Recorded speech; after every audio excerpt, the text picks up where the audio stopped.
and Means Committee to order. The purpose of this joint meeting is a public hearing on the 2021-22 operating budget for Monroe Community College. We will then proceed with the agenda items that have been assigned to both Recreation and Education Committee and the Ways and Means Committee. When the Recreation and Education Committee items are finished, that committee will adjourn and we will complete the remainder of Ways and Means Committee. Will the clerk please call the roll for the Recreation and Education Committee? Chairman Alcoffer, Here. Mr. Baines. Here. Ms. Boyce is excused. Mr. Flagler Mitchell is excused. Mr. Wilt is excused. President Carbone.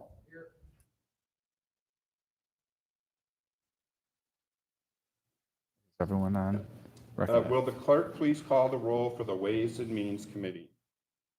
Ms. Barnhart. Here. Mr. Baroth. Here. Mr. Brew. Here. Chairman Delahanty. Here. Mrs. DeFlorio. Here. Mr. Felder. Here. Mr. Hebert. Here. Mr. Mafucci. Here. Mr. Marionetti. Here. Mr. Morelli. Here. Mr. Turp is excused. President Carbone. Will Legislator Hebert please lead us in the Pledge of Allegiance?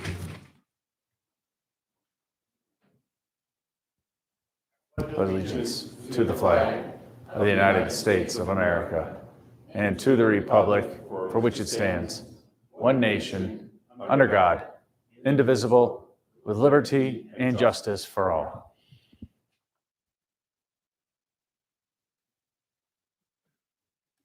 At this time, we will have a presentation by Dr. Deanna Burt Nana, President of Monroe Community College.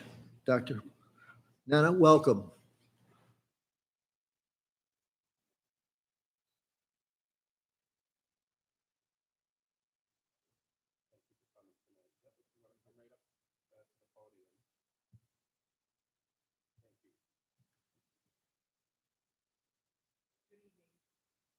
Dr. Deanna Burt Nana, and I'm the president of Monroe Community College.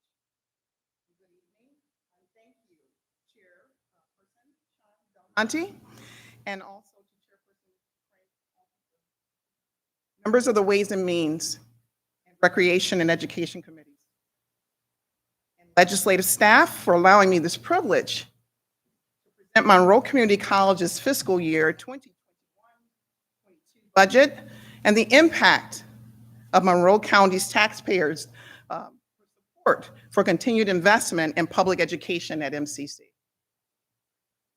As new county residents, having moved to Webster from Mankato, Minnesota, back in May, my husband Joseph and I appreciate the warm welcome we have received from the community members across Monroe County. I felt even more at home when I noticed how Monroe County's emblem representing the importance of learning and education to the success of the county and its residents, along with symbols of the skilled workforce, entrepreneurial spirit, and commitment of agriculture for which this rich and diverse community is driven. Monroe Community College reflects and embraces the county's priorities. Strive to be the most trusted resource, your partner of choice that delivers higher education to improve the quality of life for not only individual students, but whole families. MCC also delivers tailored training programs that close skill gaps for regional employers. Thank you for your steadfast support on behalf of your constituents. MCC joins you in celebrating our county's bicentennial and the college's 60th year of educational leadership, excellence, and service. We look to the future with renewed hope and determination. Thanks to your investment, MCC is resilient and accountable. During the past year, the lamp of knowledge continued to burn brightly for more than 10,000 credit learners, 78% of whom live here in Monroe County. Add to that another 15,000 non-credit learners who relied on MCC for lifelong learning to climb career ladders and explore new interests and career fields.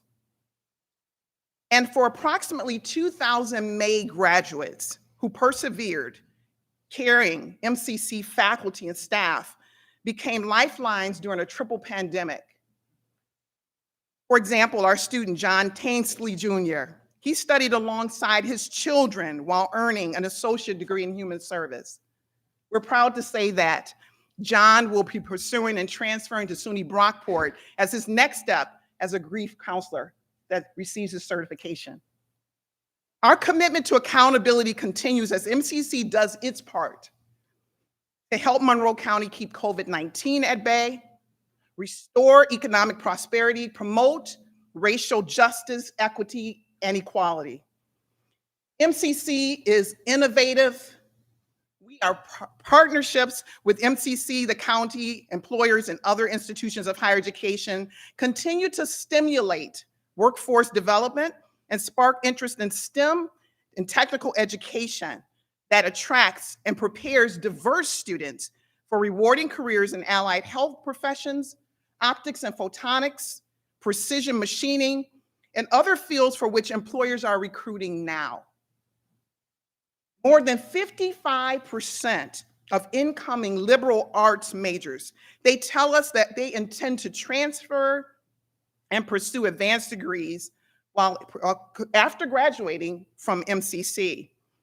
And last year, MCC graduates transferred into 108 different colleges and universities, including our own, SUNY Brockport, Nazareth College, Rochester Institute of Technology, and the University of Rochester. Did you know that last year, 600 high school graduates in Monroe County did not enroll in any college? We hope you will partner with us to create a college-going culture throughout Monroe County to consistently reinforce with children, whether they are entering kindergarten or high school, the importance of higher education to their futures.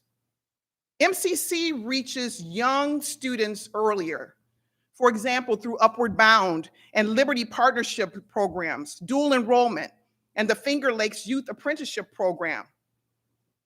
This Friday marks the close of our annual Healthy Heroes Summer Camp that has kept 375 Rochester City children learning, growing, and exercising during June and July at our Brighton campus. And this was made possible through the support of the Greater Rochester Health Foundation and the U.S. Department of Agriculture. MCC is grateful for your investment of time and resources in the college's unique ability to provide accessible, affordable, high-quality education to the residents and future leaders of Monroe County. This includes your approval of MCC's 2021 through 26 Facility Master Plan and participation in our upcoming strategic planning process. This fall, we began the important work of developing a strategic plan that will guide MC for the next 5 years. The plan will include measurable objectives to support equity and inclusion in all zip codes of our community and to measure our positive impact on regional economic development.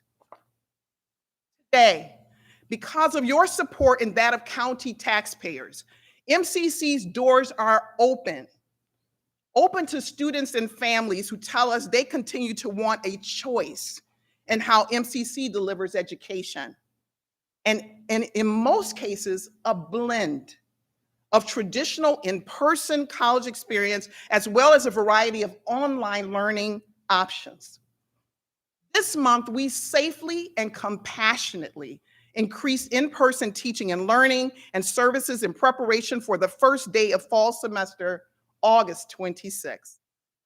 The response to more robust and on-campus options has been positive and invigorating.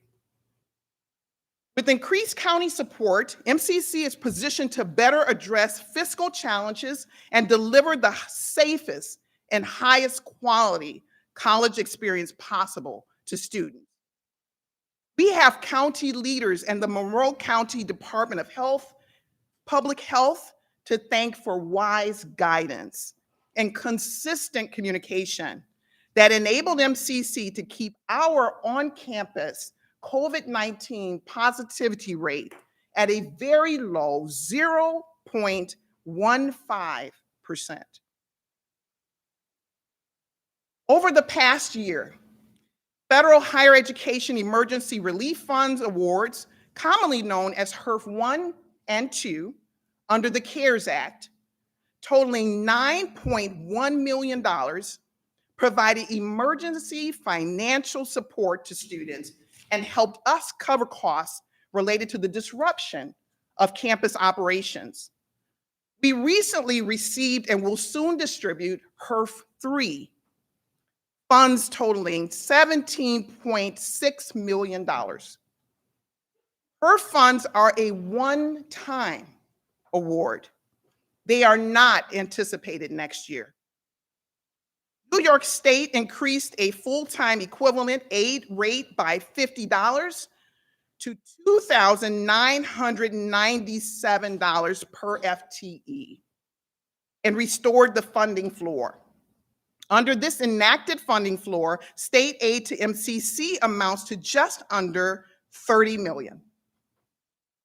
The enactment of the funding floor helps the college plan based on more consistent revenue at times when enrollment fluctuates and head counts include more part-time and fewer FTEs.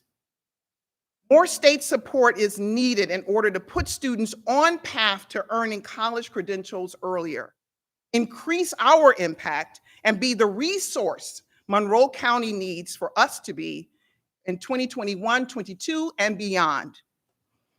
Along with Monroe County and New York State, MCC faces continued fiscal challenges. Our faculty and staff went above and beyond over the past 15 months, not only to educate, but to help students to access food, childcare, academic support, technology, mental health services, all to complete their goals.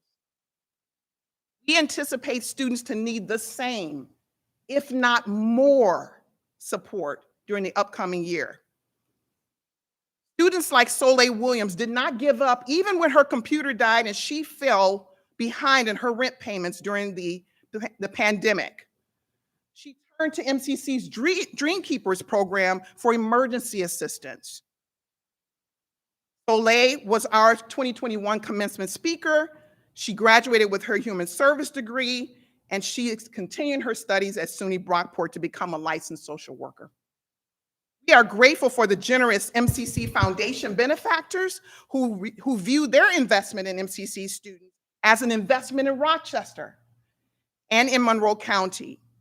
Our 2020 philanthropists award over $1.3 million in scholarship to deserving students, along with $177,000 in Dream Keepers emergency grants.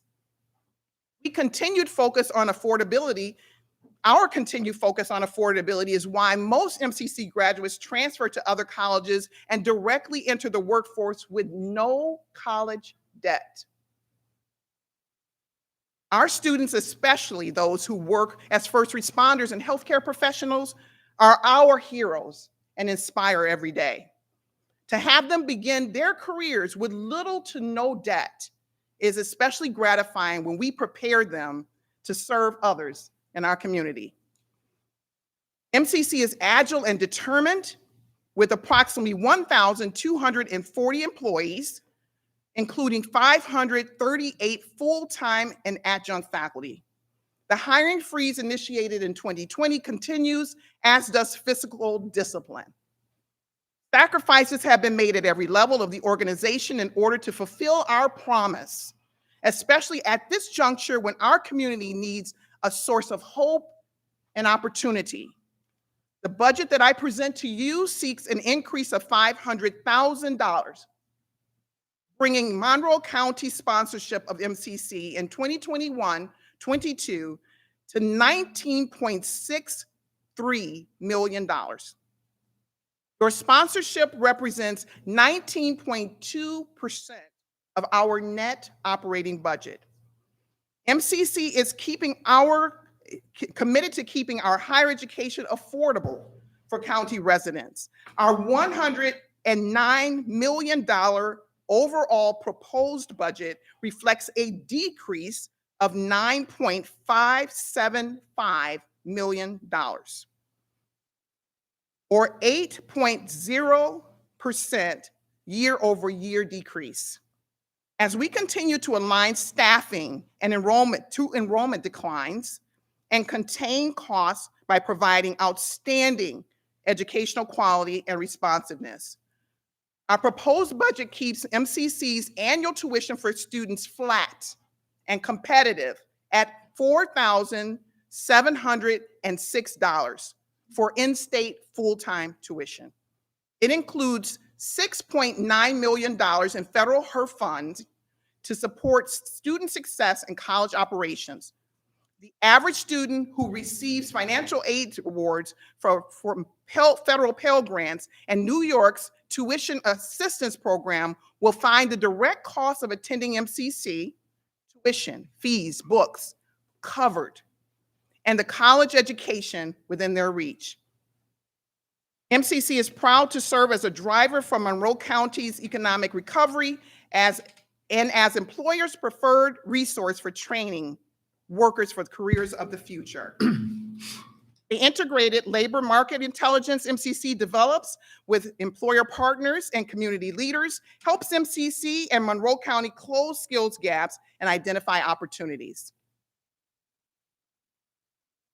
Increasing student recruitment and enrollment and retention are among MCC's top 5 priorities, strengthened by our diversity, equity, and inclusion efforts. Approximately 78% of our students come from Monroe County, and the majority continue to live, learn, and work within the region. They can stay near yet go far in their careers as a result of their education with MCC, while saving 60 to 70% of the total cost of a 4-year degree. Students like Rochester resident Evan Baldwin, who shifted his educational path when his first year at university fell short of expectations. Of the career and certificate program graduates who graduated in 2020 and who are employed full-time, 93% are employed here in Monroe or in adjacent counties. In Monroe County, graduates with an MCC associate degree earn $9,100 more annually, on average, than those with only a high school diploma. In 2020, the MCC educated workforce added $737.3 million in income to Monroe County. The average annual rate of return on taxpayers' investment in MCC is 14.8%. MCC graduates are well-rounded and informed citizens. I believe that, especially when it comes to education, a rising tide lifts all boats. This is why, in partnership with the Rochester City School District Superintendent, Dr. Leslie Myers-Small, we are working together to build a college-going culture and improve the preparedness of the city high school graduates. During the upcoming academic year, MCC will convene K-12 and higher education partners for essential discussions on new approaches to put our students on pathways to academic achievement, seamless transfer, and high-wage, in-demand careers. It is my honor to lead MCC, one of the nation's most respected and innovative community colleges, as we inspire the way forward. MCC is innovating from the inside out and positioning itself for its next 60 years of excellence and service in Monroe County. In a mere 30 days, on August 26, we look forward to serving more than 7,700 FTE students and more than 10,000 non-credit learners through MCC's Corporate College and our Economic Workforce Development Center. MCC deeply appreciates your consideration of our fiscal year 2021-22 budget and your sponsorship. Your increased support renews hope for the future a future we are creating now together.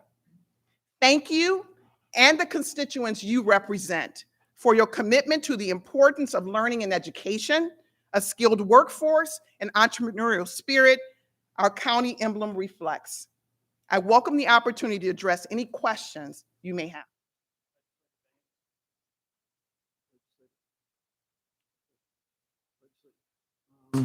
We're going to have that in a second, but first I wanted to thank Dr. Burt-Nana for her presentation. Now hold a public hearing on the approval of the Monroe Community College's 2021-22 operating budget. We're going to allow the Okay, well, legislators, I stand corrected. Legislator Baines, questions?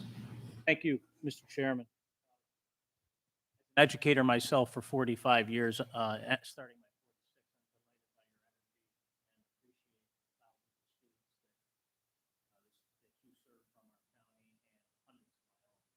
I do have some questions.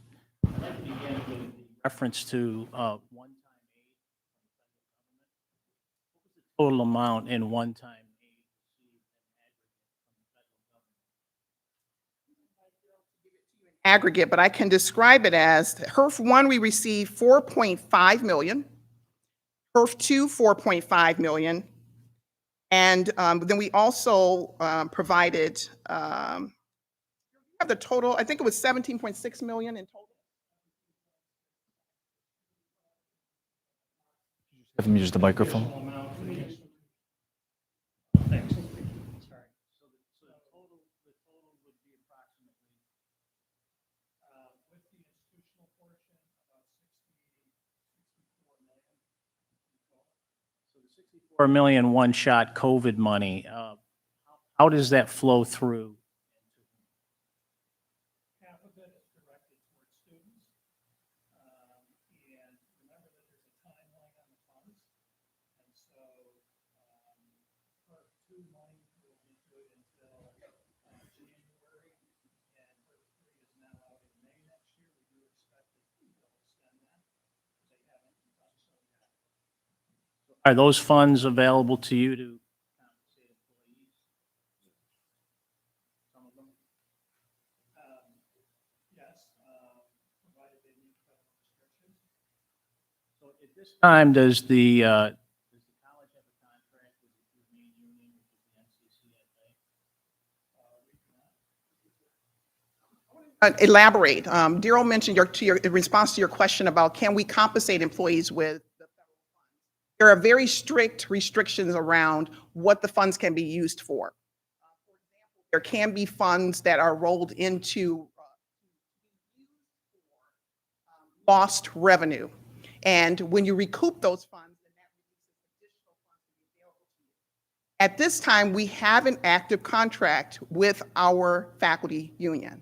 We are in the process of negotiations. Did the current agreement expire and you're in negotiations for an expired agreement, or do you have a binding contract that's unexpired? It has not yet expired. To all legislators, through the chair, please. Yes. In your reference to appropriations, reference the, obviously you're facing renewed or reduced revenue, and as a result, you've had to reduce your operating costs. And you reference in it that you include contractual commitments under employee labor contracts, reductions in staffing.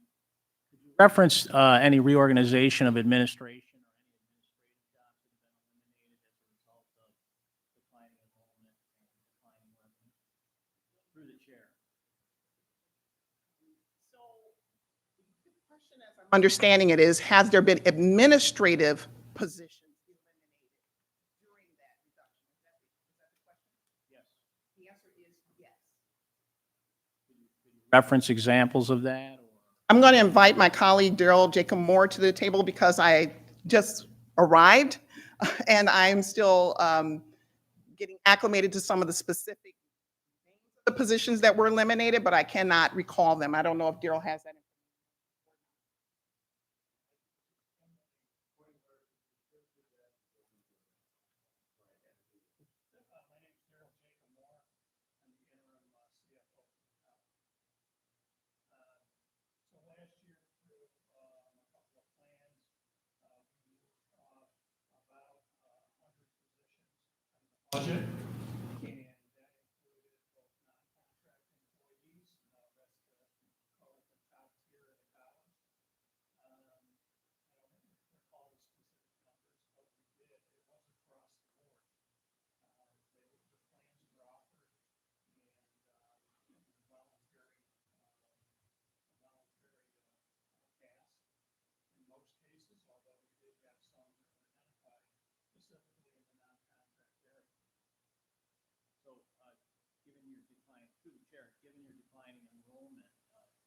how much have you reduced your staff? You referenced that you have over 2,000 staff, 538 teaching professionals.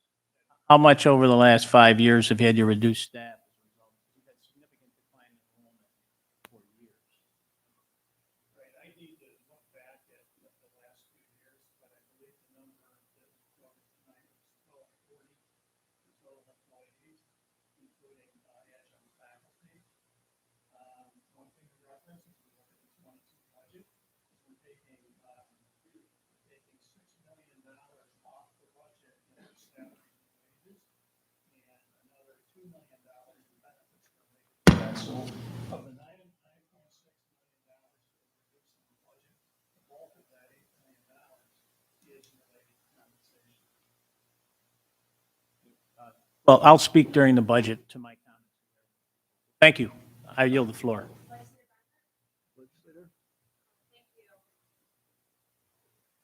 Dr. Burt Nana, welcome. Thank you. We're so lucky to have you. I have a question about the declining enrollment because it is referenced throughout the budget document. It's down 48% in the last 10 years. I know there are a lot of complicating factors when it comes to enrollment, from demographics to the economy. Can you just address your thoughts about why the enrollment has declined so dramatically and perhaps what you see as the way forward? What we're experiencing here at Monroe Community College is not unique across the nation in terms of higher education, particularly among community colleges. And so the declines in enrollment have been gradual, but COVID exacerbated that circumstance. The other latter part of your question is, so what are we doing about it? So there's a number of different strategies that we have used, including internal allocations of some of those federal dollars within the boundaries of what it allows for, is to internally draw down and allow for some of the debt that students had that were precluding them from re-enrolling. Perhaps they will. We believe that a proportion of them will.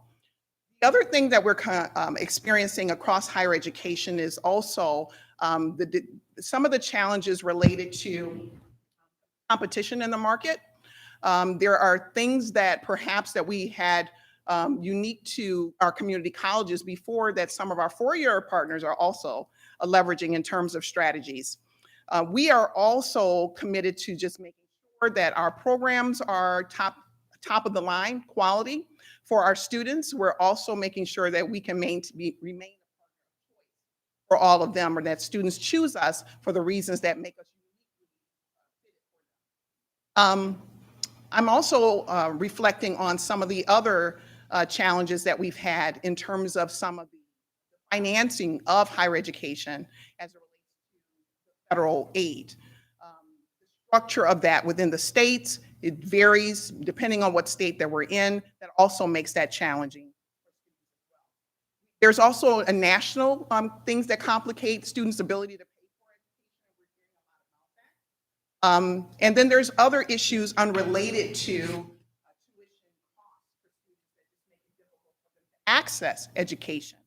So we are paying attention to the holistic needs of students to make sure that they have an ability to address their childcare needs, address their transportation challenges, address their mental health challenges. So it's a well-rounded approach. Morelli? Thank you, Mr. Chairman. First of all, Dr. Brickman, let me wish you luck. And very excited to have you. I'm lucky to have you. So I do want to wish you the best of luck. I appreciate taking some time to meet with us this evening. I do have a question a little as it pertains to workforce development, job training. I know that in the past, FCC has done a lot with that. It seems like there is a focus on getting people back to work. And I'd like to know how FCC is addressing that, particularly in trades and getting people who perhaps an office job isn't for them and they're looking at other opportunities.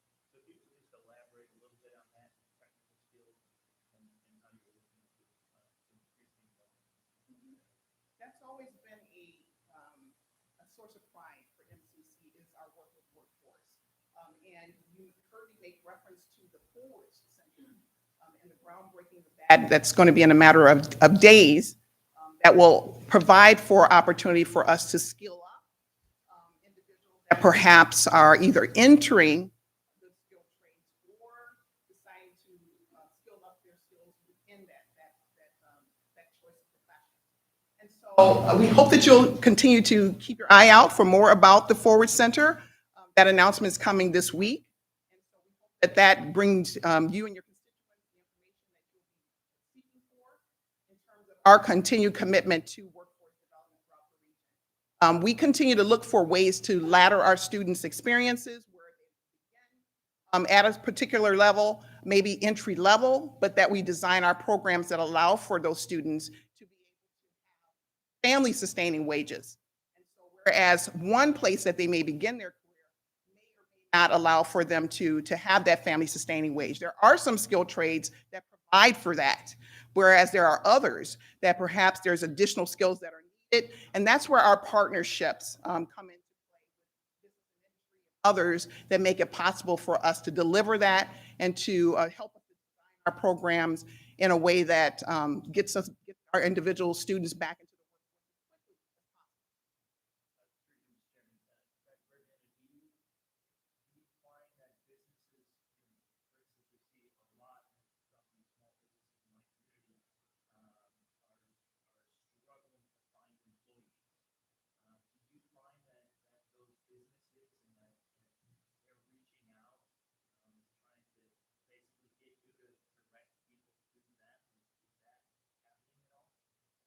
Yes, directly and indirectly is the answer to the question. So there have been some conversations even outside of the skilled trades that I've been in. Across the board that the challenges that we're facing on a national level, we experience them. We have always been receptive and responsive to the needs of our and there are some opportunities that those partners help us to deliver and make it possible. There's not enough nurses in the nation, not enough nurses in Monroe County, yet our ability to deliver that education to students is predicated on clinical seats. So our students, we could take more students and bring out high quality students if there were more opportunities for students to get the clinical experience that they need. That's a place of where our conversations also have evolved with our employer partners of what can we do together to make it possible for us to get more people into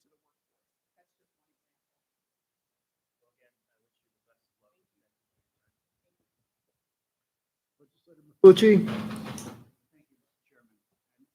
Welcome. As a retired chief school officer, it became clear to me fiscal year that we were really moving into a K-14 environment. And can you speak to that a little bit about K-12 and how we focus, but really it's about pre-K-14?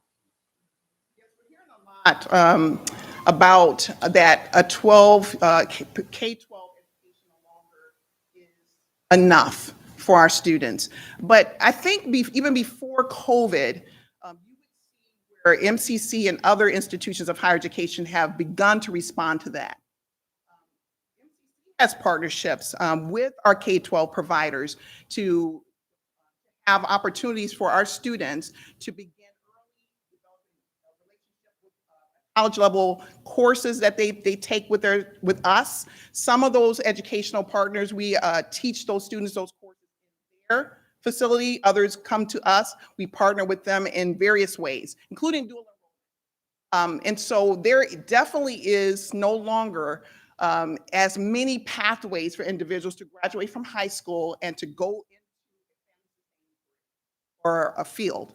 We need for that education to be much more contiguous to allow for the additional skills that are needed for students to have post 12th grade. Those partnerships are part of what I referenced in my speech today about what the superintendent and I are discussing. How do we do that? And even beyond Rochester City School District, I'm open to those discussions with any of your constituents that would like to have that. And we hope to have a convening that broadens that conversation. how do we deliver that K-14? Work on that together.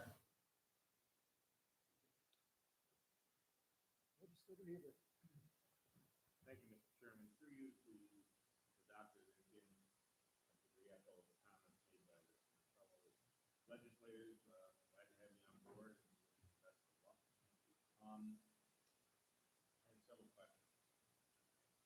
First of all, during your comments, I got the impression your view that all high school students should go to college. Is that indeed your view? It is not.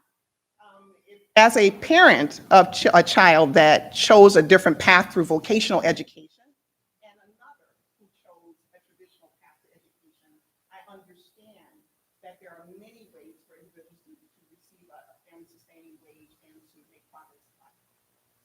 Thank you. Through you, Mr. Chairman. There were several questions about the declining enrollment.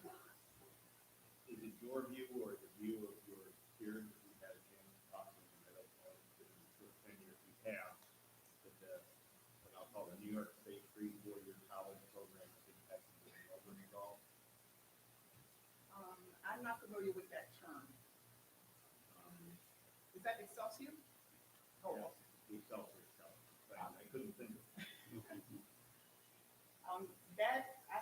it has been described that way to me, but given my tenure, I can't endorse whether or not that is indeed the case. The other gentleman have any views where you've been around? Yeah.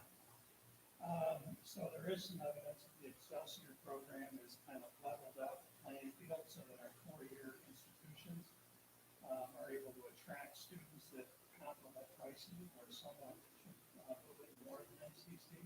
So we do think there's been some impact on enrollment, but we don't have, specific data on what that might look like. But there is evidence that it's happening.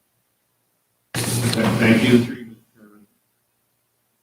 I don't think I could leave here tonight in good heart if I didn't ask you, are you all ready or do you intend to require students to be vaccinated to be on campus for any purposes at all? So that we can tell that.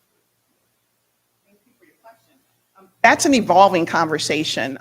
Should there be the FDA approve the vaccinations, then our governor has indicated that all students must be vaccinated. At present, it is strongly encouraged through our return to work plan that students be vaccinated.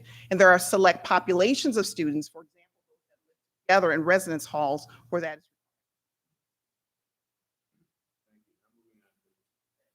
Questions that I probably should have asked when you presented the budget.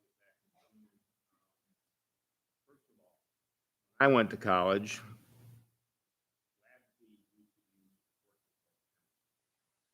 You mentioned during your presentation tonight and then you indicated the tuition was being flat. The tech fees are going to be going up $50 per student. Am I correct when I state that tech fees apply to not just things like chemistry, every student in college based on the number of credits they're enrolled in?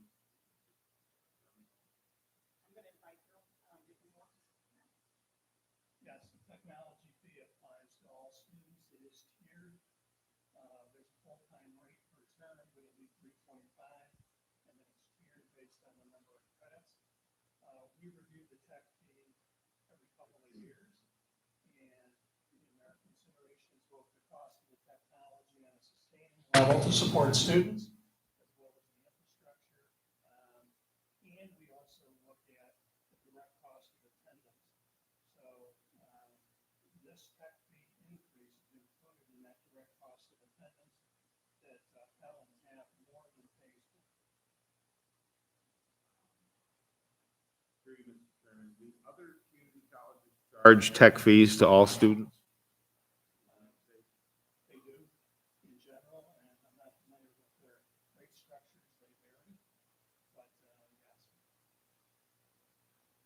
Through you, Mr. Chairman, how much total revenue does MCC generate by these tech fees? And I am aware that there's 4 tiers from 56 to 325 this coming year based on the number of credits enrolled in. Yes. We expect the budget was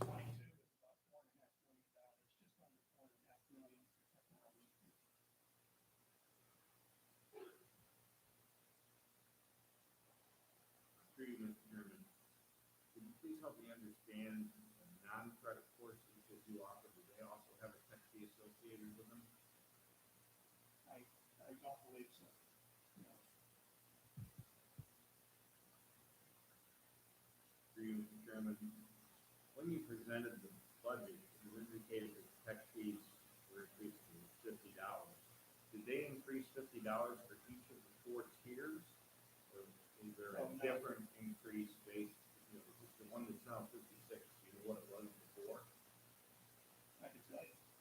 Okay, well, what I asked. So the full-time rate is going from 275 per term to 325, and then it's tiered based on the number of credits. So it'll be a comparable percentage.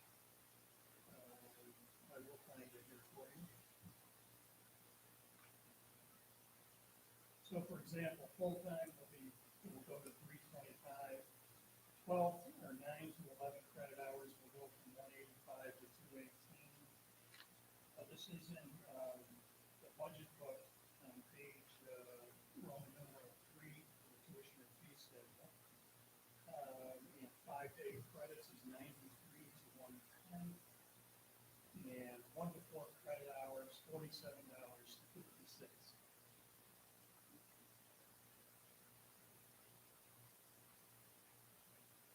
Through Mr. Chairman, I don't know how to put this differently, maybe more politely, but it seems to me that tech fees get hidden tuition.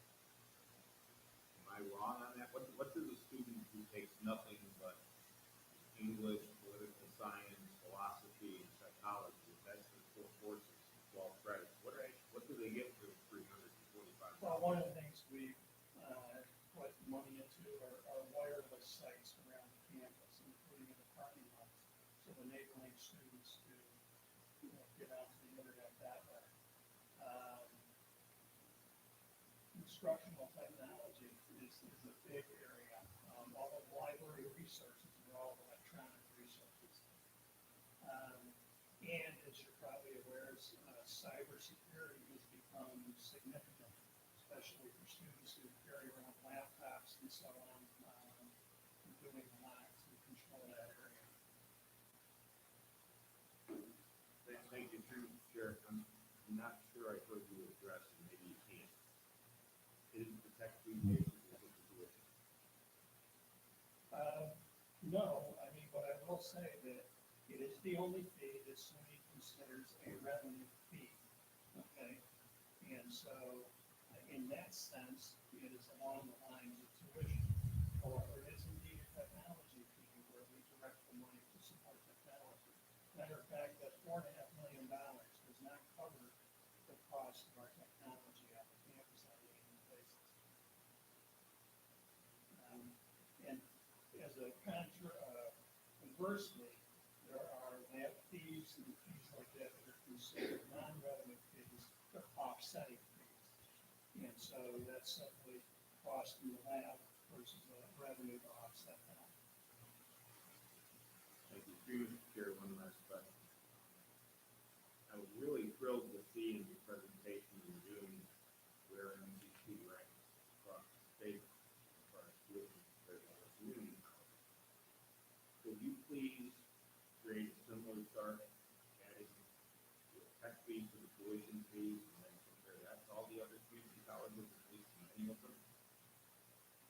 We could, and we can also look at the direct cost of attendance that's required to be reported by the institutions, and that would try to capture all of the cost of attendance. It's possible to use it, let's do that. I don't know if you can do this for the budget. August 10th. Yes. Legislator Gloria? Yes. Mr. Chair, a follow-up question, just from my understanding. You indicated that the tech fee is a direct cost of attendance fee, and that's if I'm correct. And that it's covered by, for most students, by housing tax, is that correct? Yes, when we look at direct cost of attendance, we include the technology fee, and our direct cost is under $7,000 a year for everything. and the average Pell and TAP award combined is about 7,700. Can you tell us, or you have to do it in the, information that you're gonna provide, that's where our, vote, how many students that qualify for overtime? And the students, directly cover. Yeah, we can provide that data. Are there any further questions by the legislative body? Oh, excuse me, Mr. President, I'm sorry. Question, I have a comment. I'm fortunate enough to be a trustee on the MCC board, and the short time I worked with Dr. Bert Nana, I really find your enthusiasm infectious. I've had the opportunity to consult with several previous presidents of MCC, and they have the utmost confidence in the leadership ability. I look forward to being a part of her successes, and I'm sure that there will be many. I'd like to welcome her to Rochester, and I'm sure our constituents will benefit from the presidency of MCC. Thank you very much. Thank you for your comments, Dr. Are there any other? Oh, excuse me. Elder.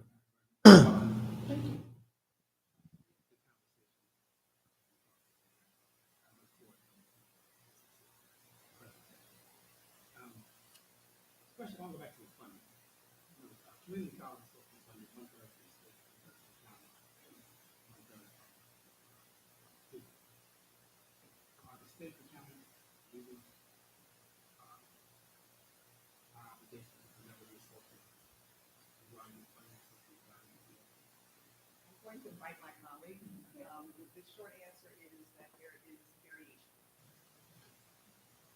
In the 2022 budget, the three funding sources are local share, which is basically state and student. Local share in the budget is about 26%, and the legislation says it ought to be 26.1%. So the county is right on it, and we appreciate that. It's been building over time. The state is about 30%. There's only one time in the history, the requirement is up to 40%. There's only been one time in history that the system had a 40% state share, and that was, I believe, in 1971. So the state has continued, as enrollment has declined, the state has continued to, their share has continued to decline, and unfortunately, it's been the students that had to pick up the other piece of it. That's the concern that I have, is that as costs utilize and as new contracts have been negotiated and other things, now it's going up, security is going up, without these revenues coming from state and local. More costs will be borne by students and to our colleagues in the state. Even if it can't be tuition. I know it's consistent with the concept. They can do something. And unfortunately, it seems to be over the years, more and more people go through a power. Right. That's one reason we kept the tuition flat in 22. And I'll say the important thing is continued advocacy at the state level, because they readopted the funding for this year that provided an additional $2 million to MCC in next year's budget. Without the funding for, we'd have another $2 million gap. So we need to continue to support that state effort. Legislator Felder, further questions? Legislator Barath.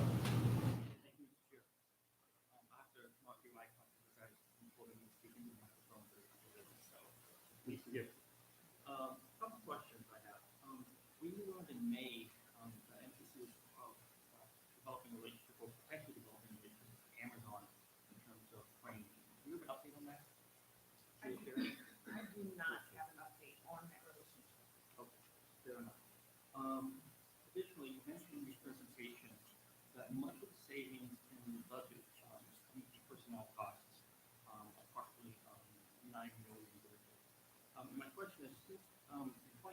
About 247 employees left, about 60% of the workforce.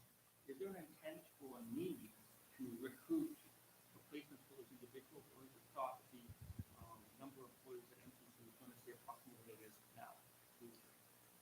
There are multiple ways to answer that question, and there's not a straight answer, but I'll answer your question. So those positions were eliminated with the intent. Some were targeted for replacement in terms of through the retirements, the voluntary. But there were other positions that were targeted not to be backfilled and replaced. We described the challenges, the ongoing fiscal challenges that we are facing at the college. And with that, we all know that a large proportion of any organization's expense typically is in the area of your personnel. But there are other ways to also examine the expense and overhead of institutions. So at this juncture, I can't speak to whether or not there are going to be additional reductions in personnel. What I can say is that I have a commitment to examining the variety of ways that we need to understand where we can have impact on the budget reductions that are necessary to make sure that we are viable for the long haul. And in foreseeable future, then reductions as opposed to how to replace those. Question.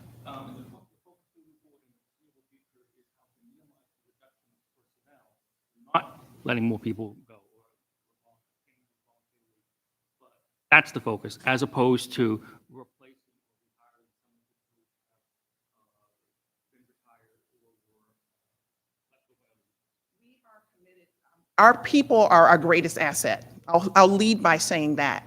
And so it's always been my approach as a leader not to look first at reductions in personnel, but to begin by examining where else in the institution can we have reduction of overhead that the institution has. And from there, to then understand if additional reductions are necessary in personnel. So our goal is to be a vibrant institution. That means that we're also going to eventually have new programs, new opportunities, new services to deliver to Monroe County residents and our students. And with that comes hiring. So we're not saying that we have a hiring freeze, but what we are saying is that we're examining it fiscally in a disciplined way to make sure that those investments are going where they need to for the long-term viability of the college. And then finally, I know that history related to some of the union programs. Does MCC track the number of successful apprenticeships completed every year? Track everything at MCC is the short answer. And that's not an overstatement. Here's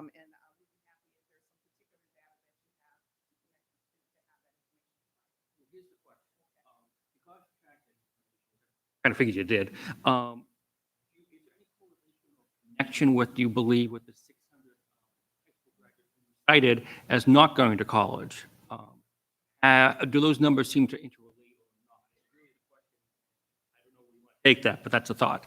I will take that as a point of inquiry that we should examine whether or not any of those 600 students that decided not to go to college anywhere, if they entered into some type of apprenticeship type of opportunity, or should we engage them in apprenticeship opportunities? I've been involved with workforce development for a long time, and I understand the importance of looking for different ways, back to the earlier comment, that people access success in their careers, take care of their families, and they come through different tracks. Not all of them come directly through a 2 or 4 year education, but some have the benefit of employers in the areas that you represent that are committed to partnering with MCC to make it possible, ideally, for them to work and learn concurrently.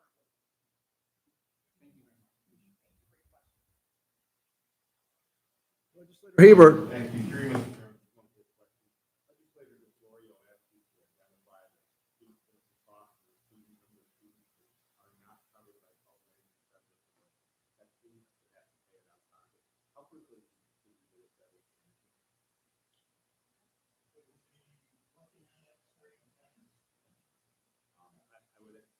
Chairman. I would ask if you could get that to us as soon as Further questions by this legislative body? Thank you. Thank you so Thank you. much. We'll now hold a public hearing on the approval of Monroe Community College's 2021 and 2022 operating budget. Affidavits of publication and posting of the notice of the hearing in the Daily Record and Rochester Business Journal have been received and are on file in the clerk's office. For anyone signed up to speak in regards to the public hearing on the MCC budget? There are no registered speakers. For anyone in the audience who wishes to speak in regards to the public hearing on the MCC budget? There being none, I declare the public hearing closed.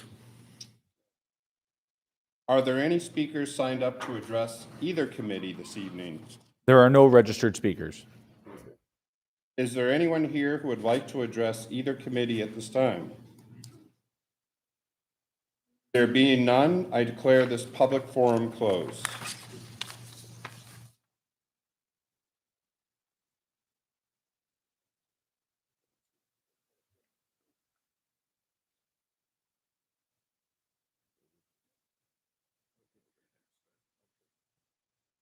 Next item on the agenda is the approval of minutes. Members of the Recreation and Education Committee, you have the minutes from the November 23rd, 2020, and the February 22nd, 2021 meetings before you. They will stand approved unless the clerk is notified of any changes by the end of the day.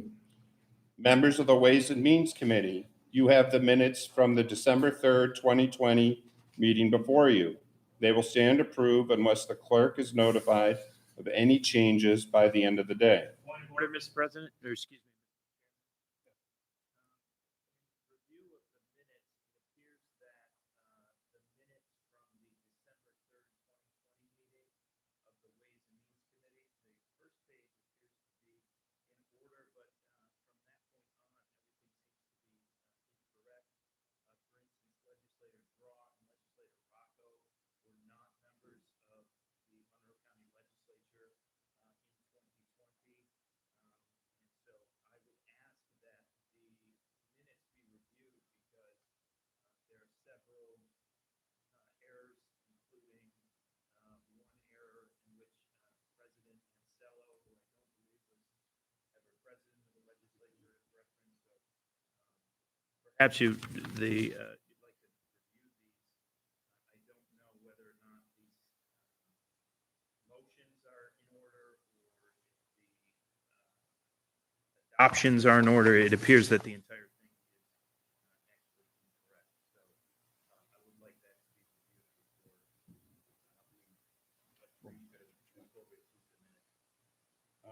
We will certainly go ahead and make those corrections. That's something that we can do. Yeah, and then we can approve those at the next meeting. That would be great. Thank you. Next item on the agenda is new business. Legislators, please note the asterisk and the italicized print on your agenda for the items requiring action by both committees. Mr. Clerk, please read the items to be considered by both committees. Referral number 21-0255, approval of Monroe Community College's 2022 operating budget. Move it, Mr. President. Morelli, I think, was it? Yeah, second by Second by Legislator Hebert.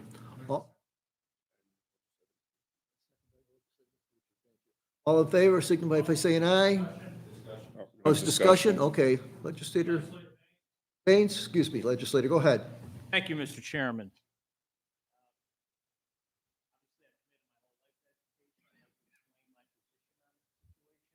I'm very concerned about this institution. All the data shows they're on a trajectory. Revenue reduced, student attendance. Now we have a $500,000 increase that clearly they need. But I'm also concerned that we did not receive a clear picture tonight of the reduction in force plan, how the institution is going to trim itself and right-size itself, particularly as it relates to administrative personnel and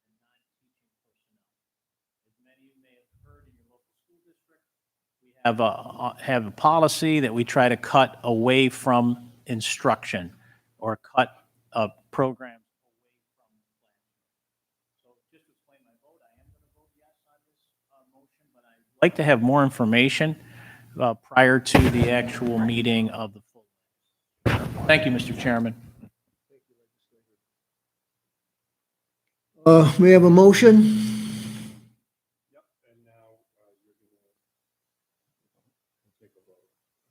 All in favor signify by saying aye. Aye. Opposed? Motion carried. All right, now for the Ways and Means Committee. The item is moved by Legislator Morales, seconded by It appears I made it. So. Don't worry, we have that Okay, now. we'll- Got my we'll back. take care of that. I Okay. figured. Thank you, sir. We're doing this, you know, it's a little bit confusing tonight, so bear with us. So I appreciate it. Yeah. Thank you for bearing with both chairs. Time, is there any further discussion by the chair?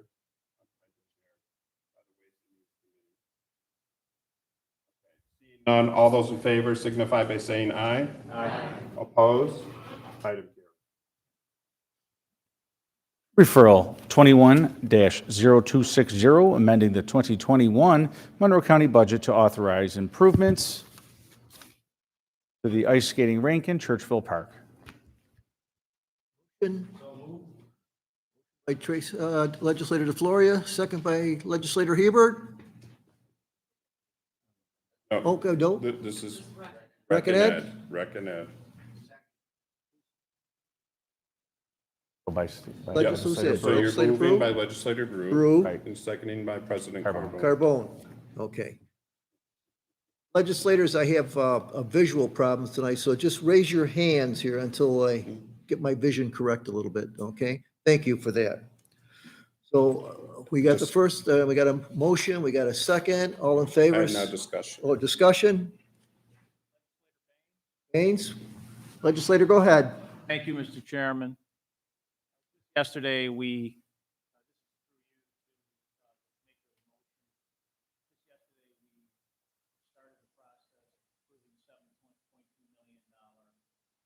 capital improvement in our parks. And my question is this outside of the 7.2 million in our park that we're putting forward in the legislative process to support improvements in our parks? And in what way, if it is outside of that, in what way is it outside of that? In terms of the funding. Chair?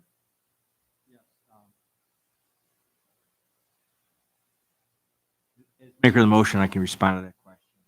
The funds are going to originate with the private community fund, and these are outside of the scope of the $7.2 or $4 million program.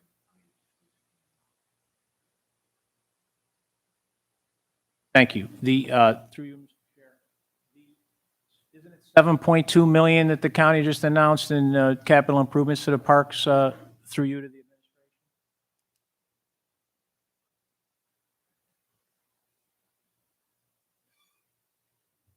Through the chair, yes. So through you, Mr. Chair, to the administration, did this request come in? Because this would be consistent with the efforts we're making throughout the county to take an inventory of all of our deficiencies. Did this request come through that process, and was it denied? Did not come through that process. It was not on our list of items that we saw that needed maintenance because it's a new item, really.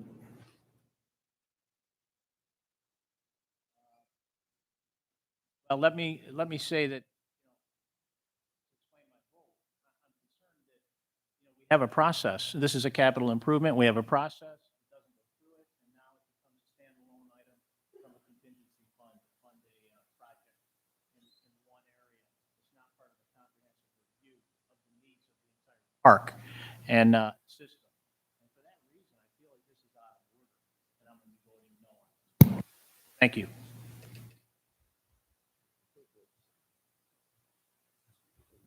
Further questions? Mr. Chairman. Turn the mic on, please. Okay, thank you. Legislator Brew. Yes. This began in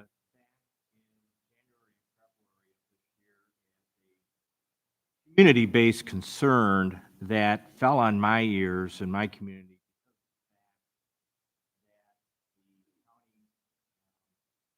No fault of the county park director, they just did not have the means to provide the proper type of equipment, I should say. They were driving modified lawn mowing equipment down from the golf course, which is about 2 miles away, down to Churchill Skating Rink in the middle of winter time with no shoulders on the road, with high snow banks, okay? And it was a danger to the personnel that were operating those, and as I said before, it was not the right equipment to do the job. So this is a response to community outreach to myself, and I started the ball rolling about 5 months ago with the Parks Department, securing prices for this, so that we might have things in place for this next coming winter. Yeah, I realize everything is contingent on proper weather, but starting February 1st of this last year, we had pristine cold temperatures, okay? And we had some very upset residents, not only in my area, out in the Churchill and Child area, but all around Monroe County, which come to that area to use that rink. Okay? So if I would have had a crystal ball to look into the future and felt that this could have been rolled into the program, which was just announced by the county and county executive address, not quite 2 months ago, I certainly would have done that, but I did not have that opportunity. So, hate to sound offensive here, this is something that was put in place because of the immediate need.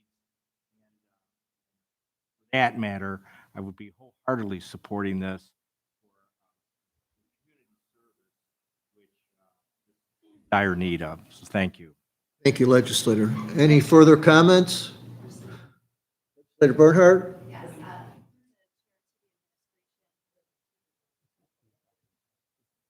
I'm sorry, Rec and Ed. So Bing Yep, shouldn't we're not talk there. to I'm sorry. Sorry. My apologies, my mistake. Hearing none, we're going to take a roll call The vote. Rec and Ed meeting of the Rec and Ed Committee. Mr. Baines. No. Chairman Alcoffer. Yes. President Carbone. Yes. Passes 2-1. Now from the Ways and Means Committee, the item is moved by Legislator Hebert, seconded by Legislator DeFlorio. At this time, is there any discussion? Legislator Yes. Can you tell us how many things there are in Monroe County? That are counting, on county. Monroe County Parks has 3 ice skating rinks.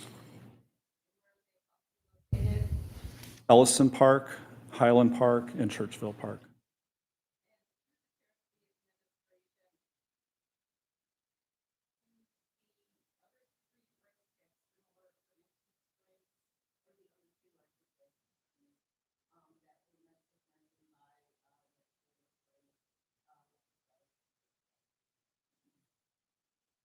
Through the chair, Highland Park has similar constraints.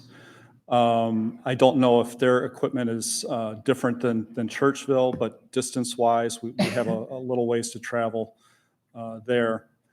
At Ellison Park, the travel distance is much closer.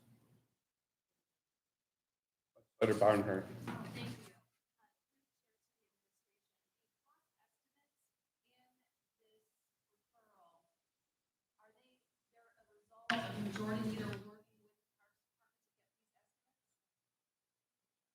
Through the chair, Legislator Brew worked with our park supervisor at Churchville.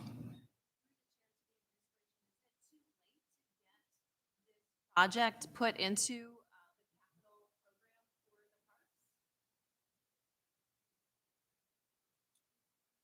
parks? Through the chair, I think I would confer with others before I would, commit to that.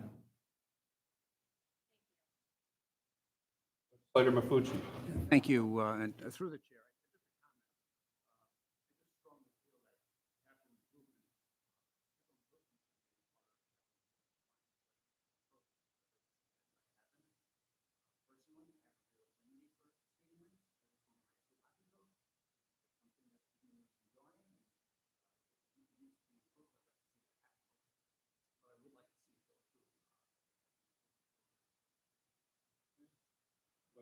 Morelli? Thank you, Mr. Chairman.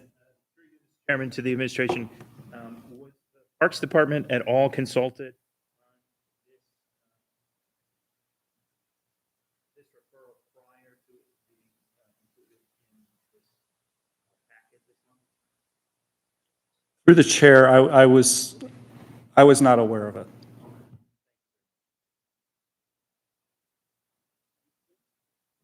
Felder?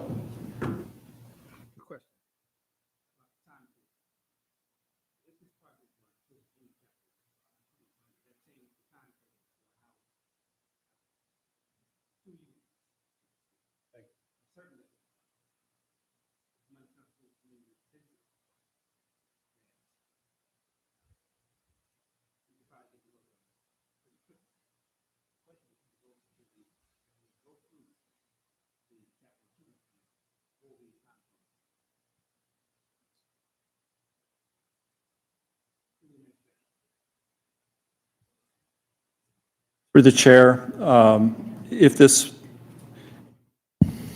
were to be approved, knowing that we have a short summer season here, we would, work to make this be a successful project. We would, as soon as we put this out to bid for what structure we were going to get, as soon as we knew what it would be, we would look at the specifications for what the footings would be, and then immediately put a plan together to get footings in the ground to be prepared to have a building installed as soon as possible.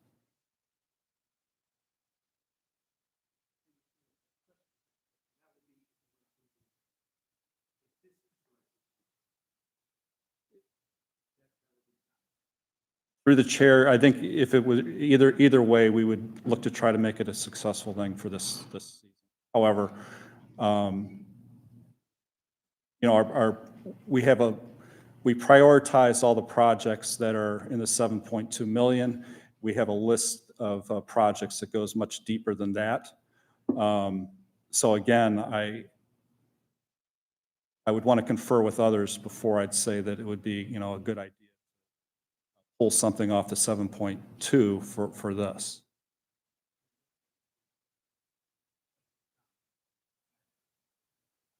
My concern was that it wasn't.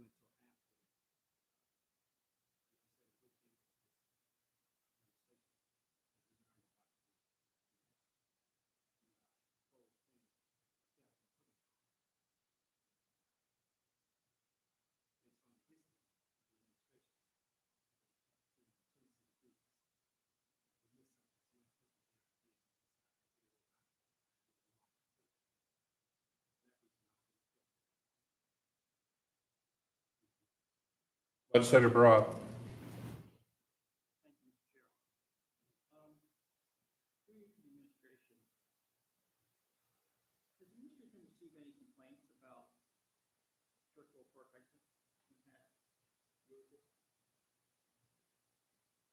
Through the chair, I did receive complaints about the conditions of Churchville Park last year, and will admit that we did have difficulty keeping up with it for various reasons. Some of it staff, and others equipment and problems with that. And again, there is quite a distance to get equipment there.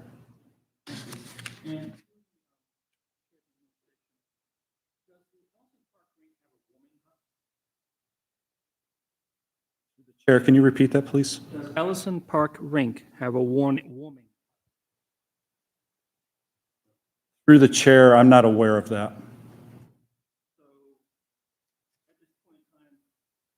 Only Highland Park Ice Rink through the chair has a warming hut, is that correct? Through the chair, Churchville Park has one as well that is open whenever the ice rink is open. The lodge, Church Lodge is available for folks to shelter there, and there's a restroom there as well.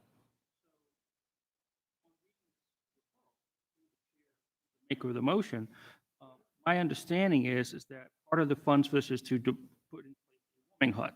Is that redundant?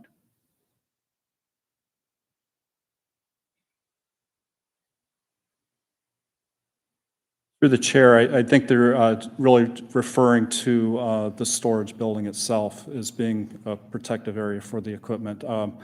I guess I would refer this to the maker of the motion.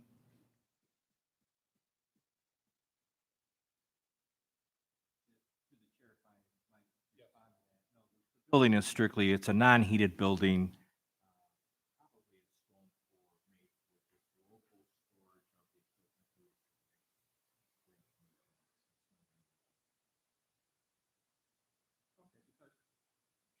Motion, when I read the referral, after talking about how we're apparently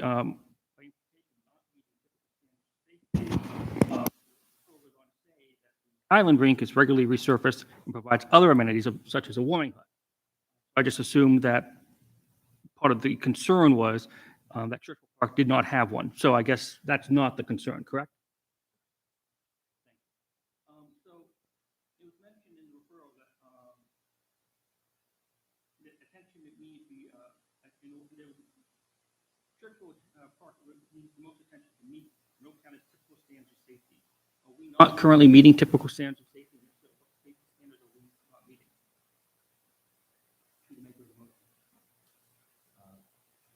The safety standards that I was referring to would be the transportation of the county equipment down public roads during the winter months, which, in talking with the park staff themselves, were very heightened concerns about doing that. So,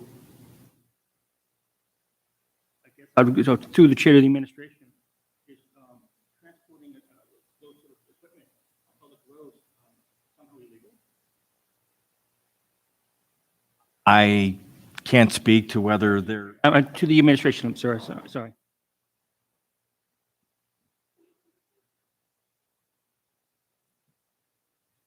Through the chair, I just want to clarify, are you asking if us driving the equipment down the road to the ice skating rink is illegal? Correct. Chair, I'm not aware that it is. I wouldn't think so. And I recognize that there's a distance situation. Much of this, has been the case, we talked about is this legislature's inability to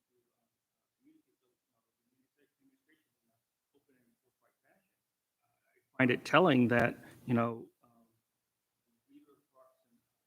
department was unaware of this entire referral until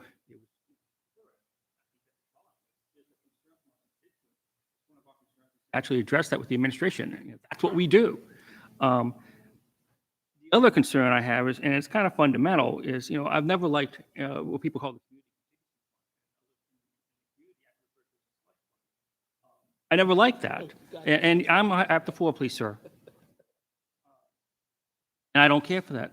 But I think that the administration made clear that the timeline for this particular project, if it were to be passed by this administration, would not be affected by whether or not it went through the capital improvement program.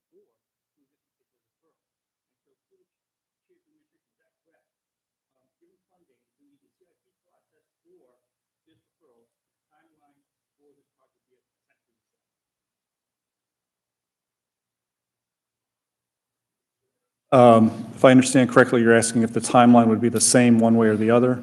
The answer would be yes. Case, I would actually make a suggestion to the maker of this resolution that instead of to actually withdraw the resolution and introduce a program that actually would put together $440,000 for the Churchville Park safety upgrades. go through the process that, you have the votes for it, you'll get it.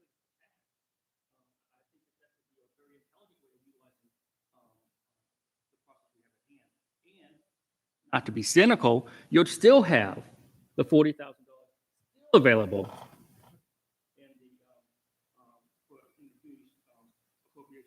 Other things you might want to use before the election. I really think that this is a worthy project, but the process has been, inappropriate. So that's my suggestion to the maker of the motion, and I'll yield the floor to him if he wants to respond to that. Yes, Legislator Brew? yes, to the chairman, I'd like to respond to Legislator Roth and actually direct a couple questions to the Parks Director. Does Greg Clem work for you? Through the chair, yes, he In does. what capacity is his position? Greg Clem is, Point of order, Mr. Chairman, what is? It will be germane to the conversation if I'm allowed to proceed. I give a lot of latitude for Legislator Roth. We're going to give a lot of latitude. So let me restate the question. In what position does he hold with the Parks? through the chair, Greg Clem is our golf supervisor. I have been working with Greg Clem since February on this. I have multiple. Greg Clem did all the work regarding the pricing of this. I've had conversations with Doug French. I find it hard to believe that the director of the parks had no idea that this referral was coming, whereas the point is, I have been working with the Parks Department exclusively the last 6 months on this thing. I had no intention of surprising anybody with this referral. I'd like to state something else. Finance Department, when was the capital improvement project approved for Churchville Park? I'm not talking about the current one. I'm talking about the one that may have occurred 3 or 4 years ago, maybe even 5.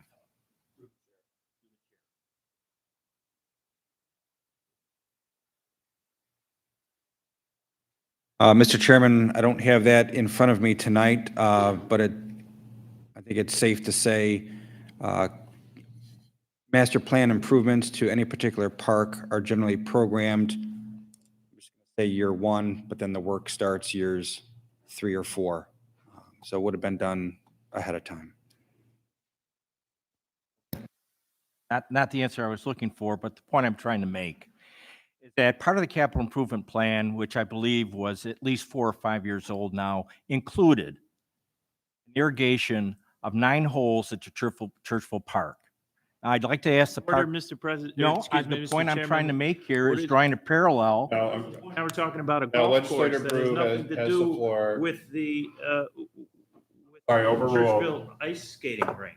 I am drawing a parallel with the comments that were made tonight as to why this cannot be included in the capital improvements plan. So everything I'm about to say is going to be supporting my position on this. And where I'm going with this is that we had a capital improvement project approved by this legislative body 4 or 5 years ago that included irrigation of the West 9 at Churchville Park, and they haven't even put a shovel in the ground yet, okay? So if we're talking about including this, why aren't we including this in a capital improvement project? May I just refer to that, okay? This is going to get the job done now. If I was aware of this capital improvement project occurring when I first saw the need for this, I certainly would have attempted to roll this. But to sit there and say 2 things, that the Parks Department didn't know about this, I believe is false. And the other thing is that why is it rolled in? Why wasn't it rolled in what I just said about the capital improvement project and its failure to be executed? And this is all on this administration. Okay, this language for years on the previous administration. As a total Parks Department, if I may continue, has languished for years in crappy equipment, understaffed, right? And taking these 28 county parks. I applaud County Executive Bello for introducing this in the state of the county. I stood up and I applauded because it was so sorely needed. And then investment in our parks. And I'm sure Parks Director, Chairman Alcoff will wholeheartedly agree with me, and I applaud the job that Pat's doing. But I feel very strongly about this. Now, it wasn't any type of I gotcha that was intended on my part. The administration worked with the Parks Department. I felt that they were well aware, and they should have been informed by the staff, the supporting staff, and they were not. So that concludes my comments. If there's any other questions that I might be able to help with, please.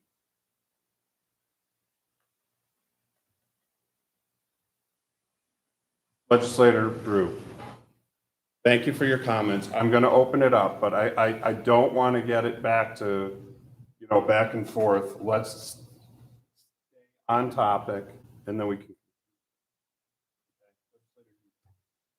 Thank you, Mr. Chairman. I am a member of the planning board, which does the capital improvement plan.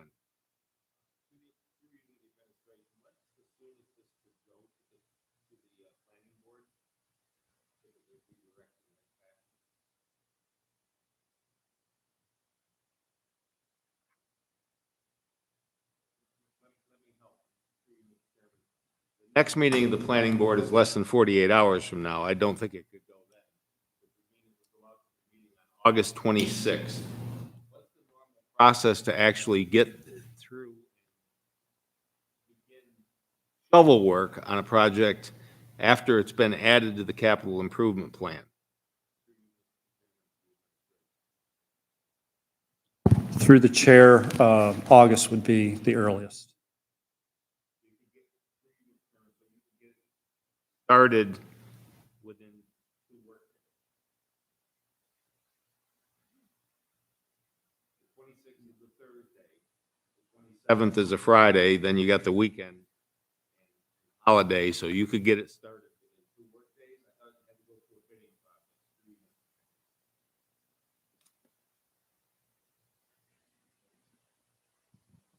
Through the chair, I thought the question was, how soon could it go to the planning board? No, it could go to the, through you, Mr. Chairman, it could go to the planning board on August 26th. August 26th planning board, which is likely, would it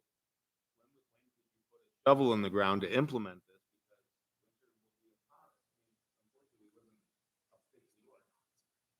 I've not seen things move that quickly.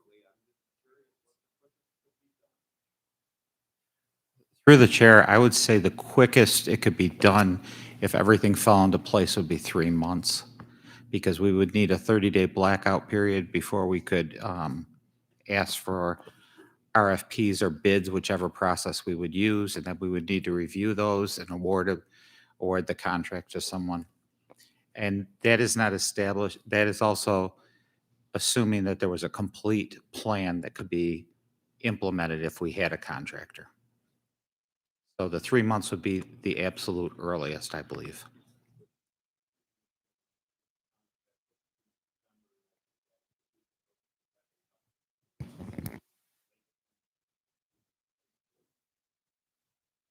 All right, Legislator Brough.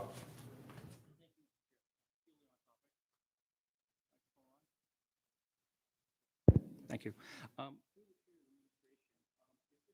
Passes, does it not have to go through an RFP process?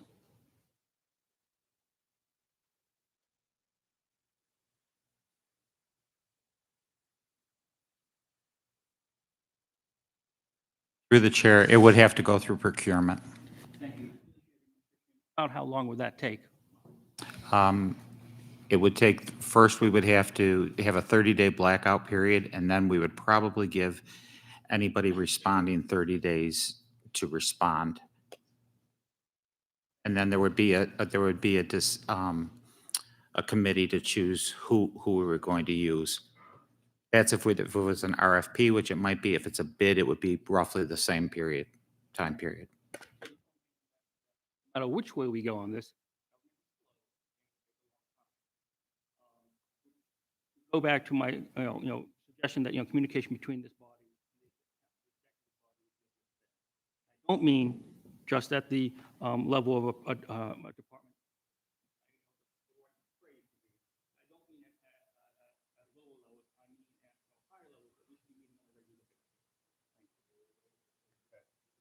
This time I'm going to call for a roll call vote. Ms. Barnhart? No. Mr. Buroff? No. Mr. Brew? Yes. Mrs. DeFlorio? Yes. Mr. Felder? Yes. Mr. Hebert? Yes. Mr. Mafucci? No. Mr. Marionetti? Yes. Mr. Morelli? No. Chairman Delahanty? Yes. President Carbone? Yes. Passes.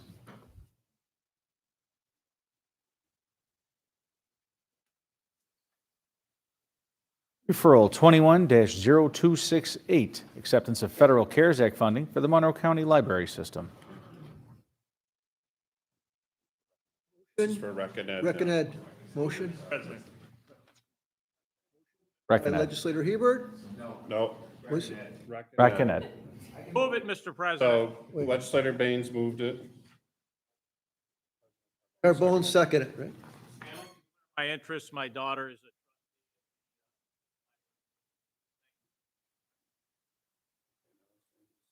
Any discussion? None? Signify by saying aye. Aye. Opposed? Motion carried. We're going to go to Ways and Means. Chairman, excuse me.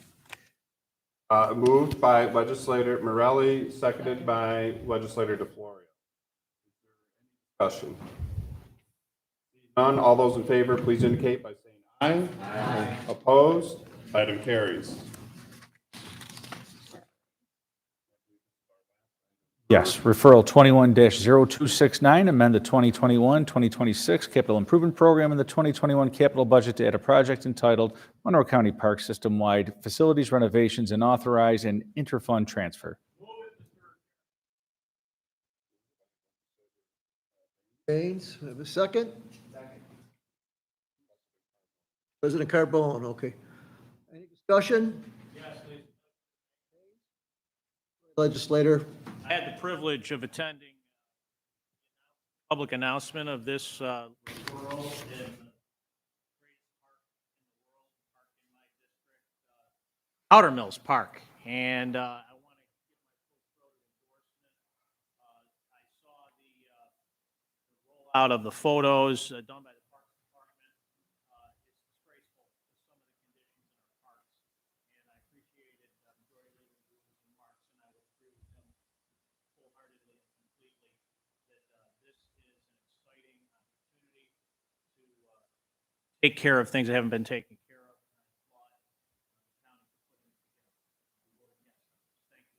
We vote yes. Thank you. comments? All in favor signify by saying aye. Aye. Opposed? And now for the Ways and Means Committee. Chairman. By legislator Morelli, seconded by legislator Marionetti. Is there any discussion from the committee? Oh, legislator Hebert. Thank you. Provide us a list of, an itemized list of the improvements.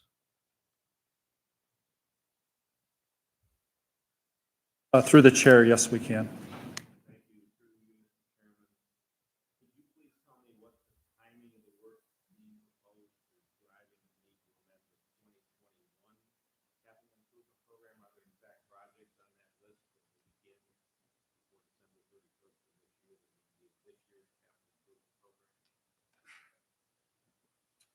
Yes, there will be projects that we will be beginning as soon as we have approval for this. Our goal is to have be substantially complete by the end of 2020.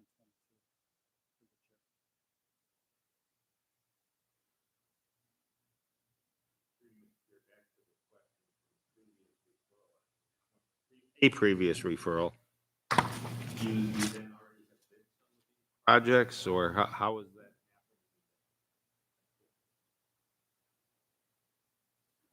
We have not bid projects yet, but we are ready. We've got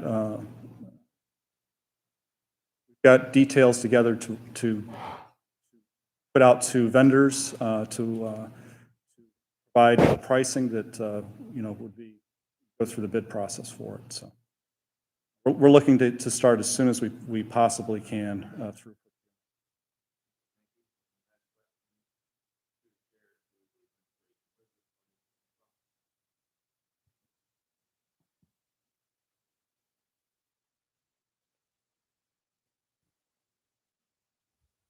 Mr. Chairman, the specific legislative action number 3 authorizes the controller to transfer $7.2 million from our general fund to the capital fund to be created. So ultimately, that would be fund balance, Mr. Chairman.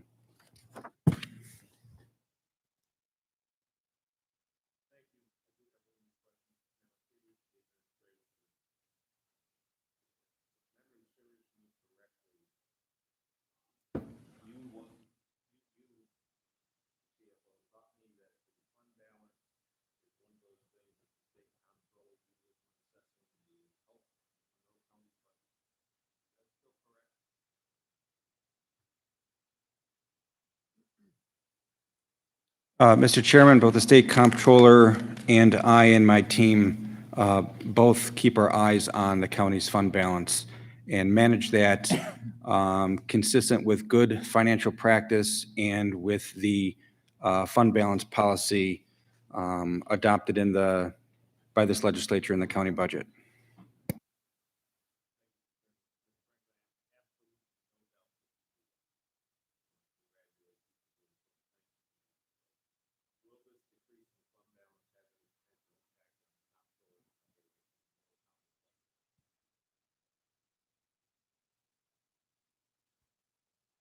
Mr. Chairman, interesting question. I'm going to answer no, it will not. And in my head, I am thinking of the comptroller's fiscal stress scoring system and the components that go into that scoring system are such that this particular change should not impact negatively our score in that system.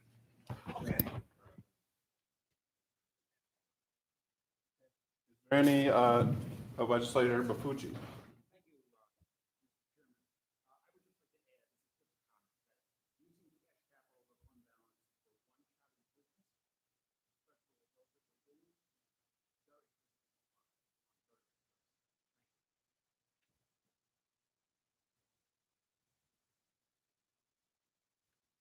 Any further discussion? Seeing none, all those in favor, please indicate by saying aye. Opposed? Item carries.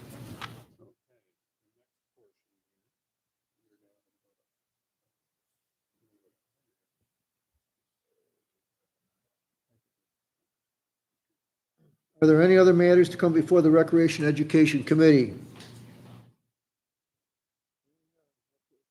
There be no other matters. The July 27th, 2021 meeting of the Recreation Education Committee stands adjourned. The next meeting of the Recreation Education Committee will be held on Monday, August 23rd, 2021 at 6 p.m. Recommend. All right, now we're transitioning strictly into Proceed.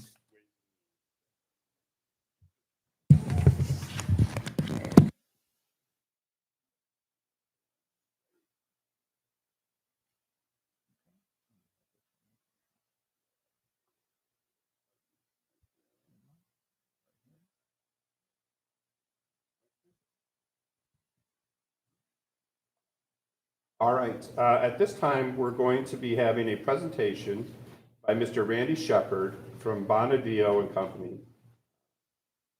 Shepard, we'll get you prepared, get ready to go, and we look forward to your presentation.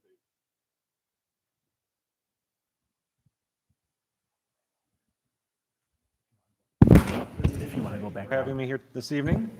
So again, I'm Randy Shepard. I'm the audit partner on the Monroe County Audit Engagement, and also already received the audited financial statements of the county. Those were issued back in May. So tonight we're just going to talk through some of the required elements that I present to you part of this audit process. And to begin, I'd like to just thank Bob Franklin and Jennifer Cesario who are here, as well as their entire staff. We spend a lot of time with them through the audit process. as well as many other parts of the county and their as part of the audit process, we like to identify changes in the accounting policies or practices or standards year over year. And there was one new accounting standard issued this year related to debt compliance and disclosures. It did not change substantively any of the reporting or functioning of the debt within the county, just related to that. And there were no transactions entered into by the county that did not have any authoritative guidance or census. So everything was consistent with what you expect. Within the financial statements of the county, there's always certain estimates that are part of those statements. There are a few significant estimates. The first of which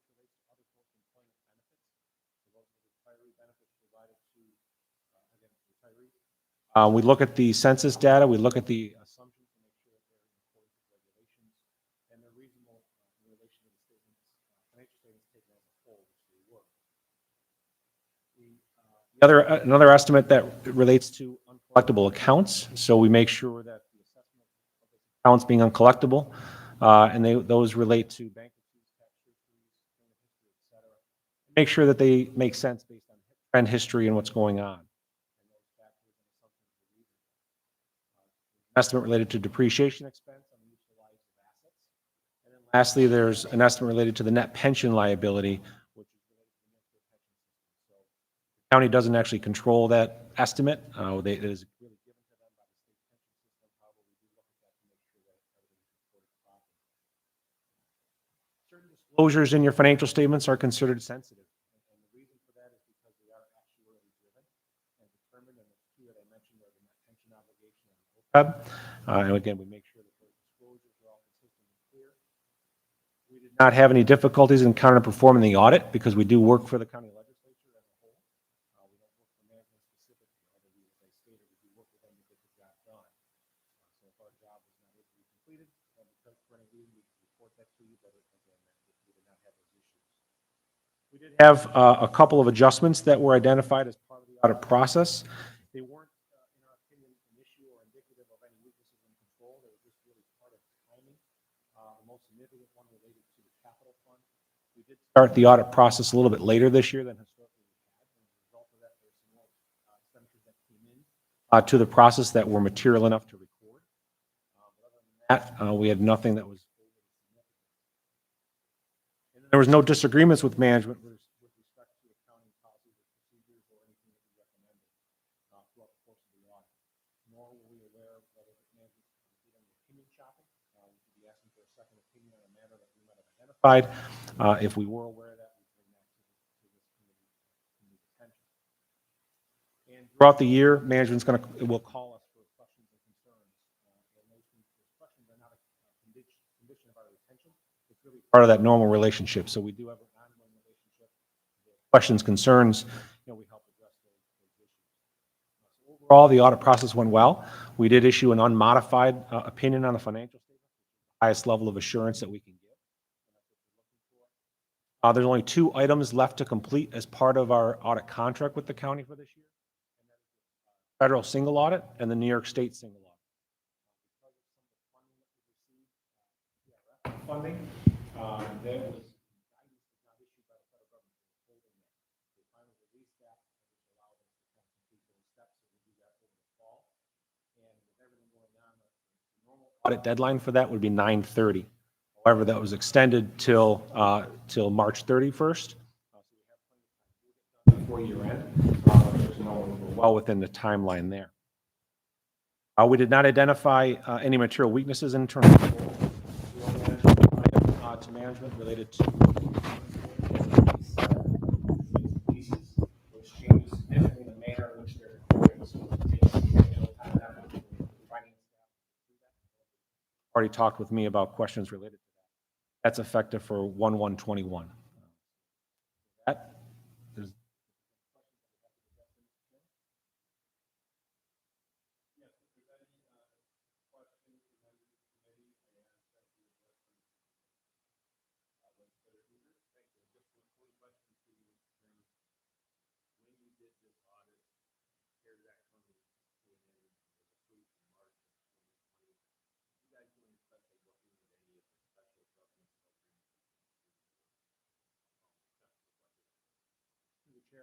Part of the single audit requirement, that was a major program.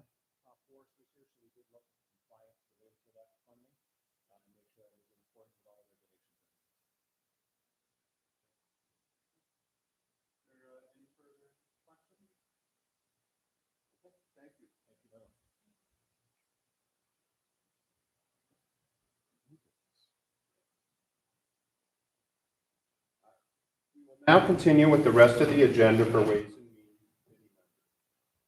The next item on the agenda is new business. Mr. Clerk, please read the next item. Referral 21-0261, amending the. Moved by legislator Hebert, seconded by. Is there any discussion? Legislator Morales. Thank you, Mr. Chairman. Through you, Mr. Chairman, to the maker of the motion. I suppose Mr. Chairman, is the maker of the motion here, either one of the makers of the motion that would be able to answer questions with regard to this?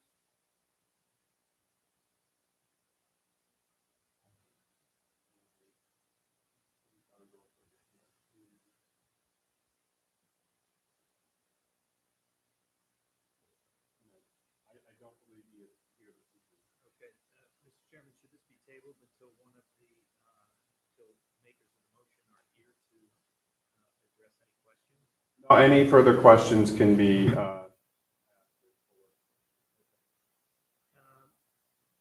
that case, Mr. Chairman, through you, since I've asked, since neither one of them could make themselves available for what apparently is important to them, I would ask a few questions of the administration. Through you, Mr. Chairman, was the administration at all consulted in regards to this referral?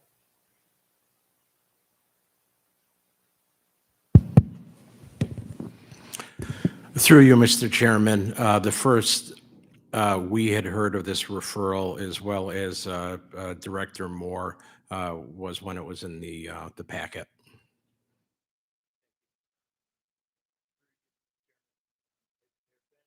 Discussions with the administration about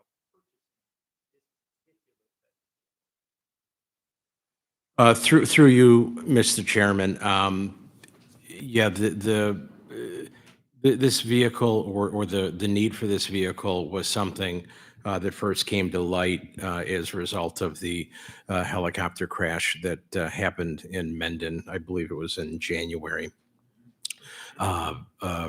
The airport firefighters responded, and there's a trailer that they bring with them to go off-site. They do not have a dedicated vehicle for this. There is a vehicle in airport operations that they would have access to, but that added a few minutes into their response with that.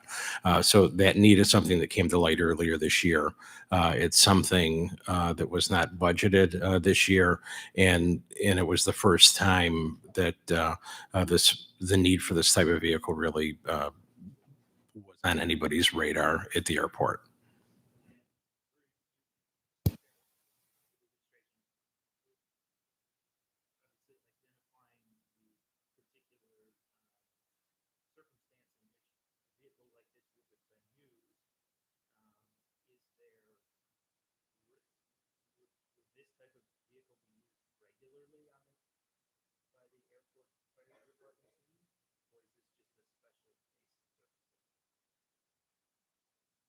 Through you, Mr. Chairman, I believe there are other uses that would be that vehicle would be used for, but it was really the need to get that trailer to an off-site fire that really is what drove the need for this.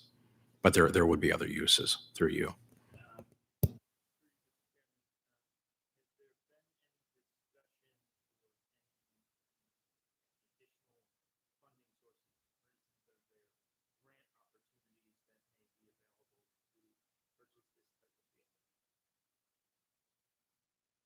Through you, Mr. Chairman, this would fall into a category that we've had a lot of discussion on between the administration and the legislature. And it's the frequency and the habit of which there's correspondence between legislators and staff of the county, and either the administration or the management is not included in those discussions. So, my understanding with this is the firefighters union sent an email inquiring about grant opportunities to legislator Don Dorfer. And that's how that happened. But part of the problem with this is the staff, the line staff, often aren't aware of some of the actions that we're looking at. One of the things that we have been planning on doing, and that we will be planning on doing, is the state recently announced another round of funding for airports. And in my discussions with Director Moore about this, we are in the process of developing a list. That was something the county was very successful in obtaining funding for several years ago. And actually, I believe this body actually approved a contract to have a consultant help us with that application and identify some of those projects. And actually, a truck like this is actually something we're going to be including in our request for funding under that state program.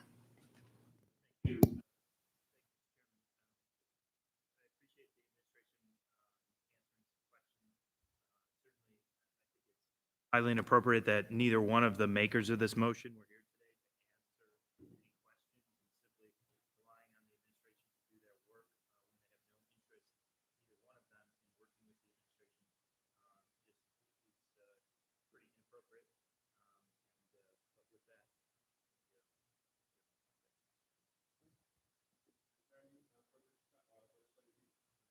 Thank you, Mr. Chairman.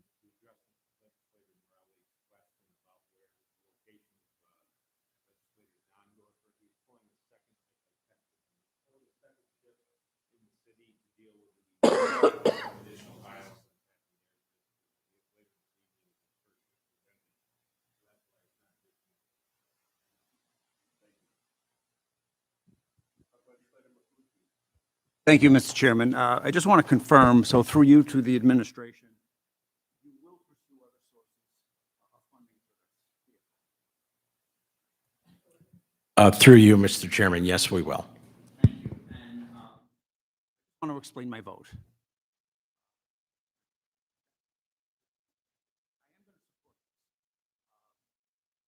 Sounds like it's something that is likely necessary.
thank you, Mr. Chairman. One follow-up question for you to the administration.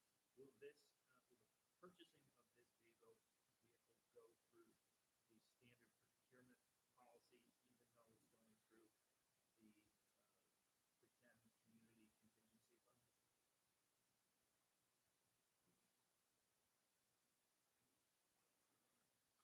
fund? Through you, Mr. Chairman, yes, it will.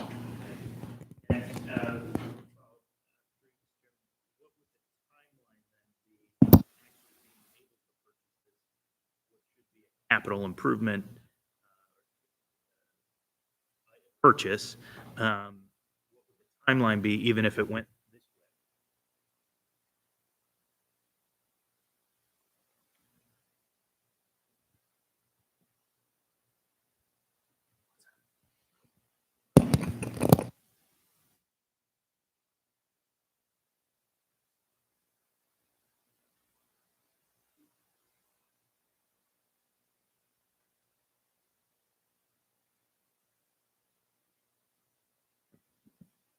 Through you, Mr. Chairman, we would anticipate, depending on whether it's on state contract or not, and whatever special amenities or details had to be included, we would expect it to be 30 to 60 days.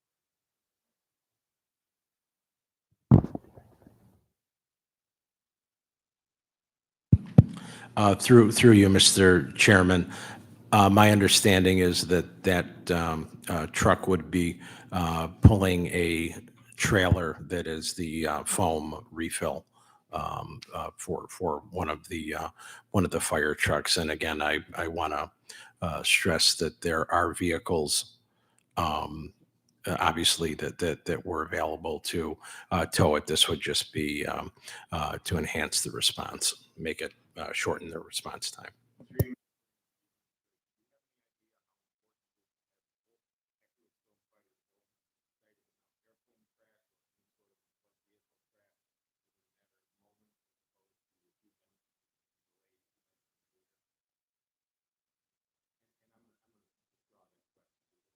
I have a 21-year career in the Navy. Fight helicopters on board ship.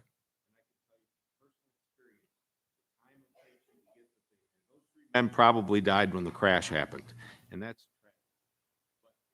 any chance for them to survive, it would have required the AFFF on site very quickly. The vehicle that you were referring to, I happen to have talked to Mr. Dondorfer about this and a couple of others.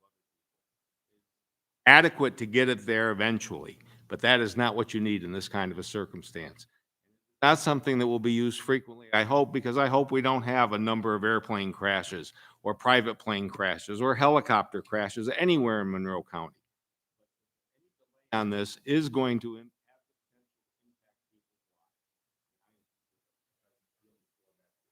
And through you, Mr. Chairman, is I'm sure you're familiar with the geography of Monroe County. Getting to Mendon from the fire department isn't going to be there within a matter of moments. And again, we fully appreciate that every moment matters. That's why we're supportive of this purchase of the vehicle, and it's a question of how we do it.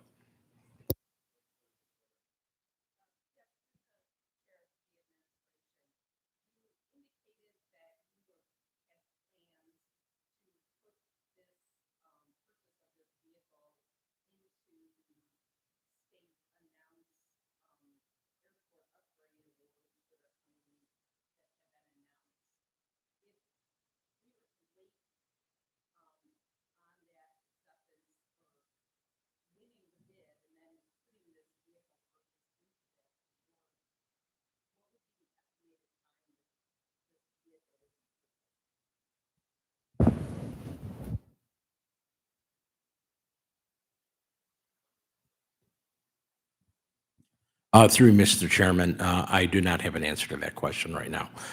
We are working on the application, and I'm not sure what the time frame is. That's something we can have for you before the legislature.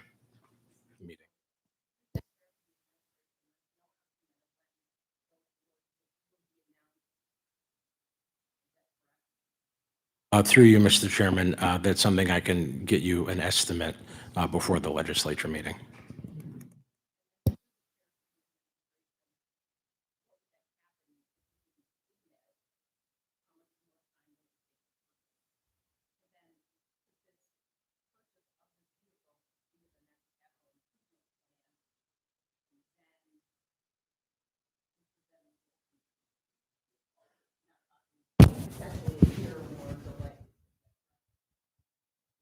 No, that's not correct through you, Mr. Chairman. That would not be part of the capital improvement plan.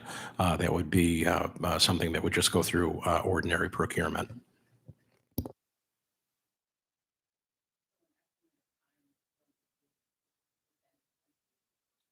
Again, that would be somewhere in the neighborhood of 30 to 60 days after we receive the grant.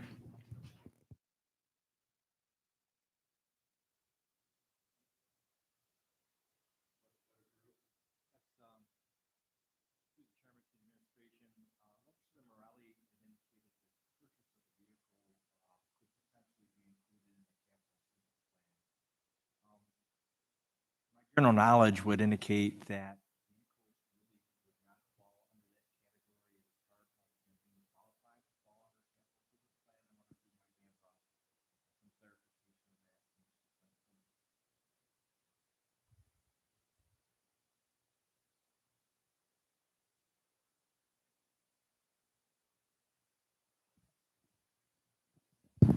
Mr. Chairman, we actually approach the purchase of vehicle both ways. There are operating departments that, in their annual operating budget, seek to appropriate dollars for transfer to a capital fund for the replacement of vehicles. And then there are departments, perhaps that purchase vehicles more infrequently, simply include the cost of the desired vehicle in the operating budget directly.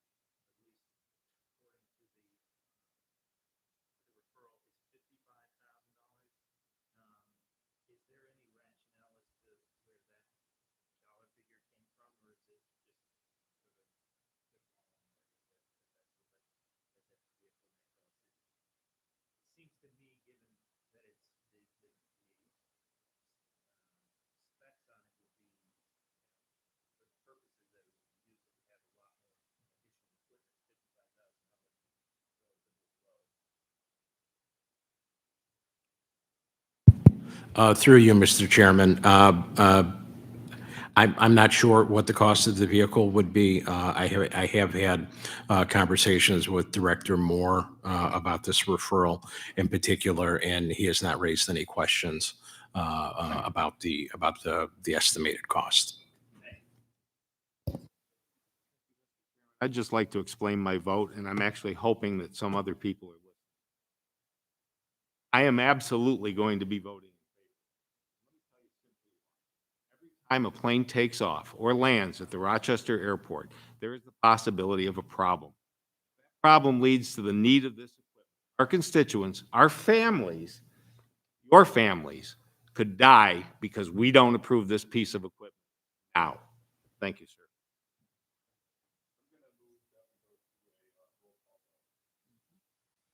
Ms. Barnhart. Yes. Mr. Baroff. Yes. Mr. Brew. Yes. Mrs. DeFlorio. Yes. Mr. Felder. Yes. Mr. Hebert. Yes. Mr. Mafucci. Yes. Mr. Marionetti. Yes. Mr. Morelli. Yes. Chairman Delahanty. Yes. And President Carbone.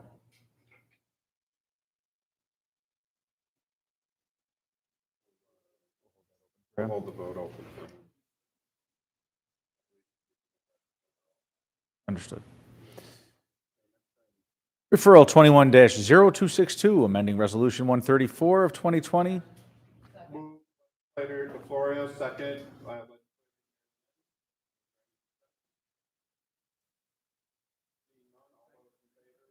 Mafucci. Oh, I'm sorry. Legislator Mafucci.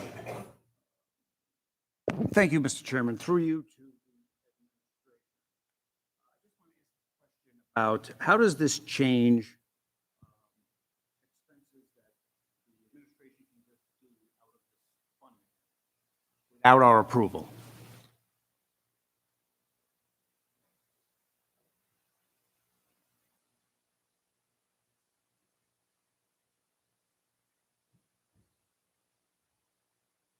Through the chair, under normal circumstances, the county executive can approve any contract up to $20,000, subject to any procurement requirements that might be in place. Under this amendment, that would not be the case. All expenses would have to come through the legislature. Thank you. I have another follow-up question through the. There's a tactical issue that could involve public safety that would be under $20,000.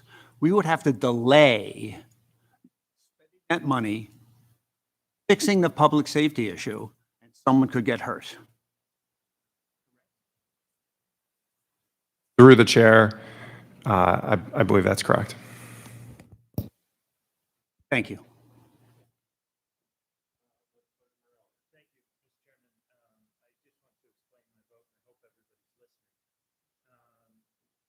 The fact that members of this committee could look at some items and say, we need to do this today, we need to do this now, this has to happen, we can't do it, we can't wait on the regular process. And then in the very next sentence says, but wait a minute, everything's got to go through us.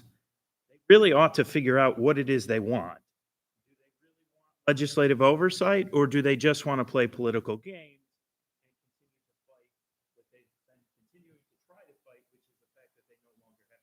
Executive's office. So this is just another attempt by the majority to continue to try and hamstring County Executive Bello when he's trying to move things along in the right direction after 30 years of incompetence by the majority's party when it comes to county. We're trying to take care of things, and the county executive continues to be has to waste his time and our time because, basically members of the majority don't like that he's never done it to previous administrations. They're just doing it now because they're mad politically. And to legislator Lapucci's point, this could potentially impact public safety and our families to be hurt by this. So let's continue to play political games and really not focus on what it is we're here to do. With that, Mr. Chairman. Thank you, Mr. Chairman. As maker of the motion, I'd like to remind the rest of my colleagues that it was not that long ago that this administration announced an ARPA program for $2 million without approval of this body. I just heard the county attorney tell us that anything over $20,000 required our approval. Yet I didn't vote for it, and I know none of you did either because it did not come before this body. That is the reason I am bringing this forward, and that is the sole reason. We have also proven that we are willing to call a legislative session the next day as inconvenient as that may be to get anything urgent taken care of. And we've done that at least a couple of times since this money has become available for other funds purposes. Therefore, the reason this has gone forward is because of the action of the current county executive, which I don't believe ever happened under any of the previous administrations. I only served as one. And before that, I was oblivious to what was going on.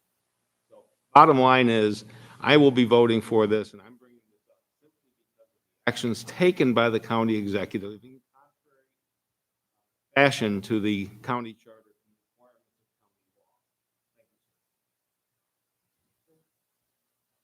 you. Legislator Barnhart. Yes. It just seems that this legislation is a solution in search of a problem.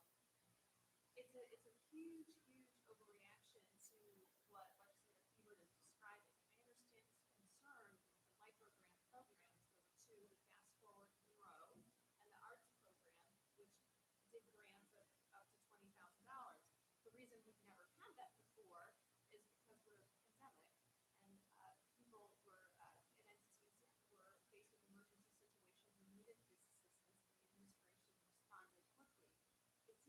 that's the if that's the issue that we want more legislative oversight over, and I get it, I think that's fine, then that's what the legislation should address, but it doesn't. It goes way, way further than that, so I'll be voting no. Any further discussion? Okay, why don't we do a roll call vote?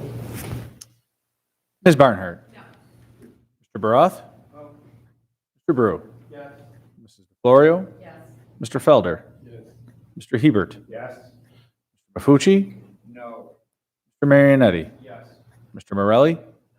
Chairman Delahanty. Yes. President Carbone.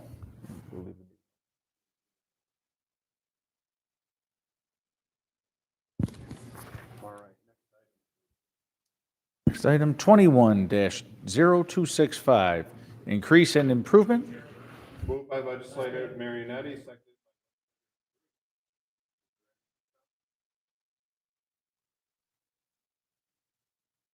by none. All those in favor, please indicate by saying aye. Any opposed? Item carries. Next item. Referral 21-0267, authorize the Monroe County Sheriff's Office. Moved by legislator Brew, seconded by legislator Hebert.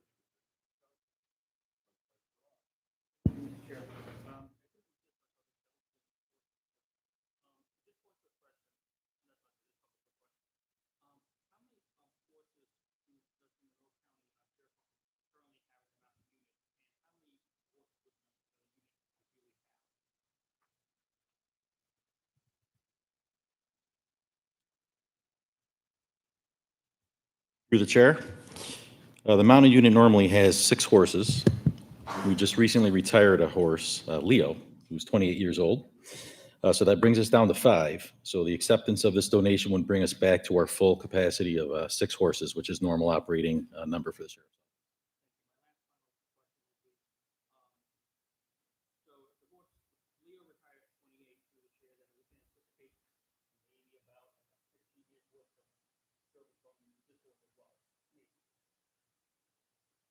Through the chair, so you never know with working with animals. In fact, I'll also mention we have 2 more horses that we're looking to retire. One is only 19, serious medical issues. So you just never know. Same thing with our canine unit. You just don't know with working with animals. But most of our horses last a very long time. Thank you.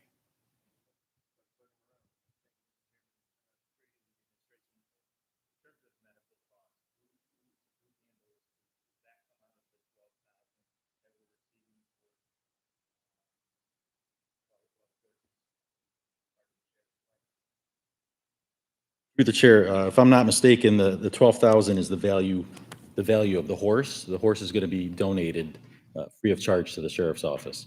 We budget annually for vet services, food for the horses, equipment. So this horse, we're already budgeted for 6 horses, so we would not need any more money for this. I apologize. How many horses did you say? Right now, we're at, through the chair, right now, we're at 5 horses. This would put us back, this donation will put us back at 6 horses.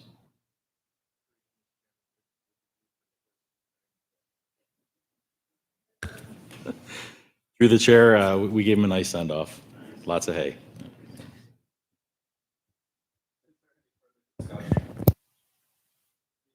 All those in favor, please indicate by saying aye. Any opposed? Item carries. Referral 21-0271, authorize an intermunicipal agreement with the New York. Moved by legislator Morelli, seconded by legislator.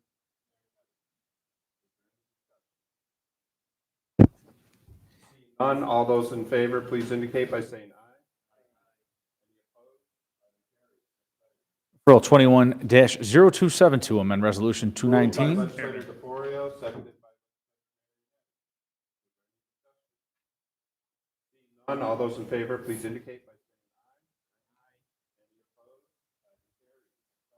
Referral 21-0273, acceptance of a moved grant. by legislator Marionetti, seconded by none. All those in favor, please indicate by saying aye. Any opposed? Item carries. Referral 21-0274, Moved by authorize. legislator Drew, seconded by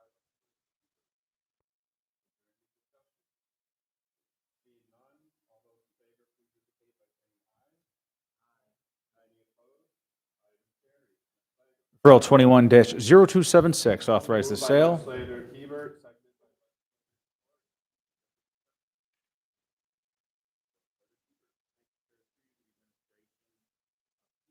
Provide a brief description of the park.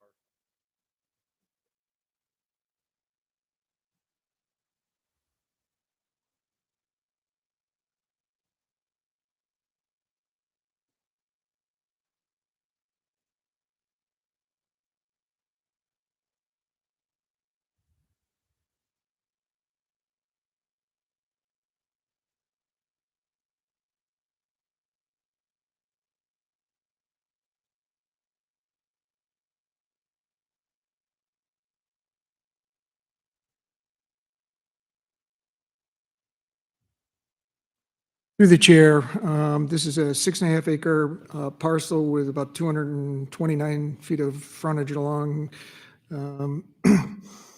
Lehigh Station Road.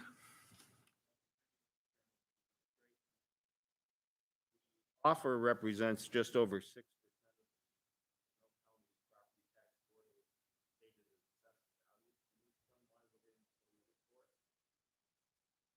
Through the chair, according to a recent review of the property, it's 100% wetlands. In conversations with the Town of Henrietta Assessor's Office, they don't have it as 100% wetlands. That's the difference between the purchase price and the assessment.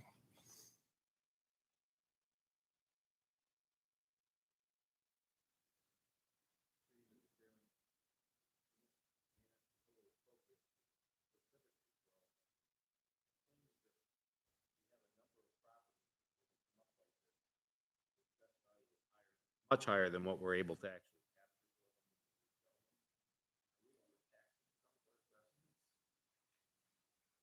actually. Through the chair, I don't have any control over what any of the town assessors believe that the value is. Assessments are done on a mass valuation process.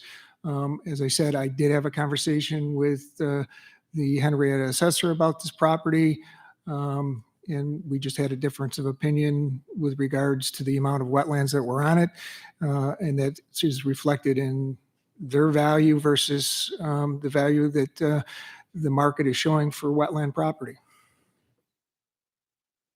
Thank you, sir.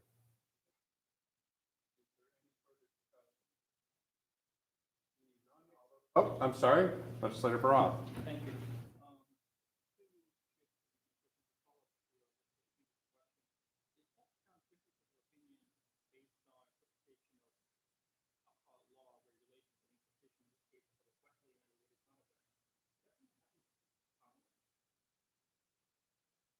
I'm sorry, could you repeat that question?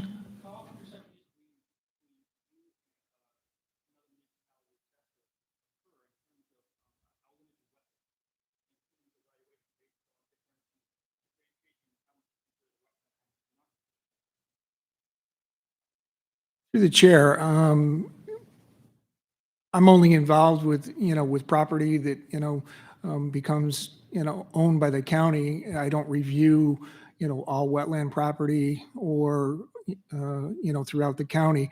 There's been, a tracking of wetland sales within Monroe County over the past, I would say, 10 years.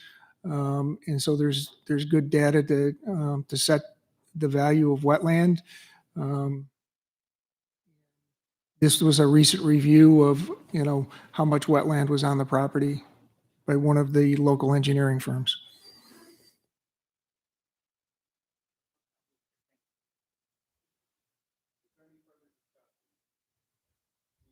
All those in favor, please indicate by saying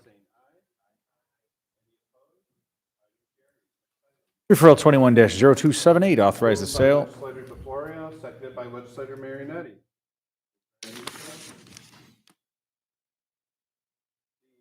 All those in favor, please indicate by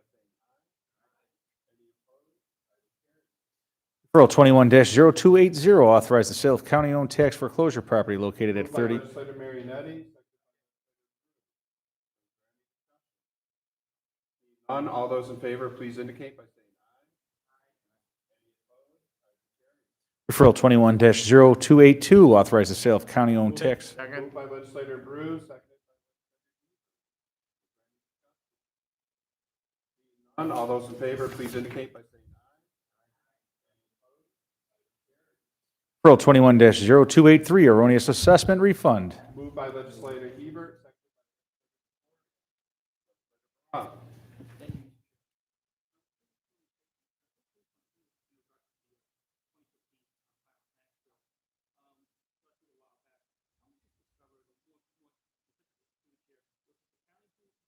Rite Aid. Through the chair, it was Rite Aid. And I assume then,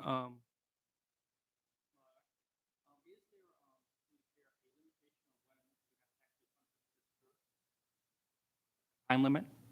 Through the chair, yes, there is.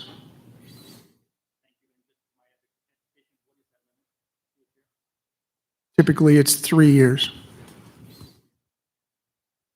Right. And so I assume that this was an exception of some sort through the chair? And if Through the chair, this was determination made by one of the Supreme Court judges.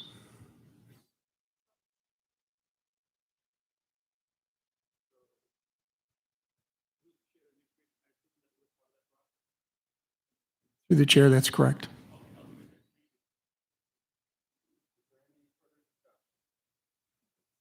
Oh, legislator Hebert, I'm sorry.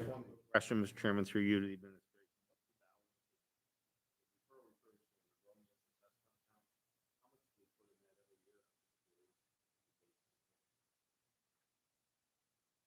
Through the chair, 600,000.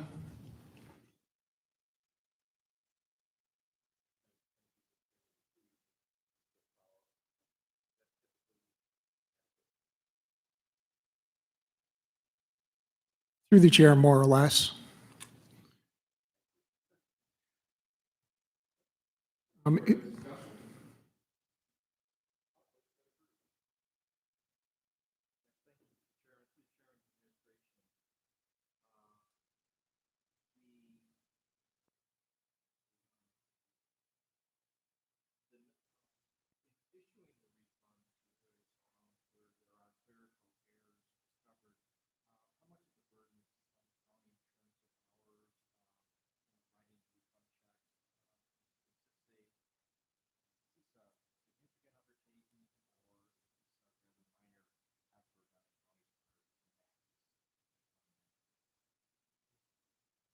Through the chairman, it varies, from year to year, depending on the amount of, errors that that take place.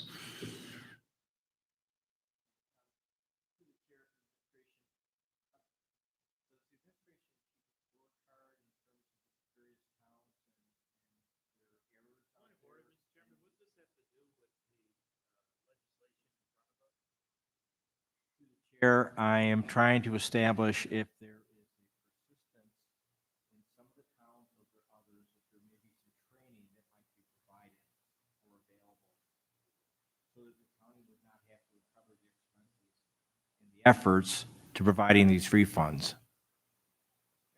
I think that's a fair question. Through the chair, there's no pattern, by any one town. And we've taken measures over the years to look at, what we see as potential issues and have set policies in place to, to prevent that. Discussion. None. All those in favor, please indicate by saying aye. Aye. Any opposed? Item carries. Next item.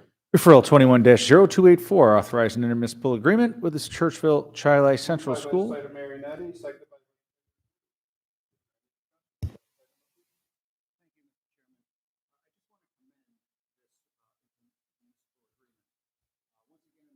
by Life, one of the best things we ever did was add a school. Many problems that were occurring outside of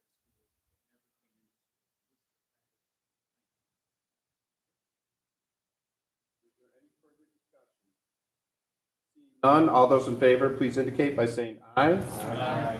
Any opposed? Item carries. Referral 21-0285, authorizing intermunicipal agreement with the Rush Henrietta Central School District. Legislator Brewer, seconded by Legislator Heber. None. All those in favor, please indicate by saying aye. Referral 21-0287, acceptance of a grant from the United States Department. Moved by Legislator Heber, seconded by Legislator Florio and Morelli. Discussion. None. All those in favor, please. Oh, I'm sorry, Legislator Heber.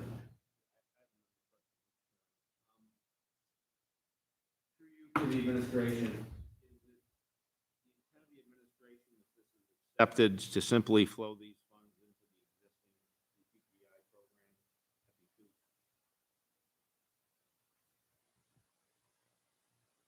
program? Through the chair, yes, that's correct. How much of the EPI funds went? What information can you provide us on the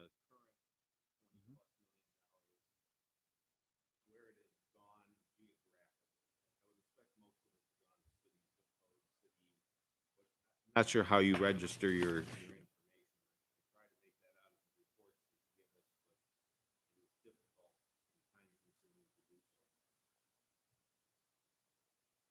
Through the chair, yes, we do break it down by zip code.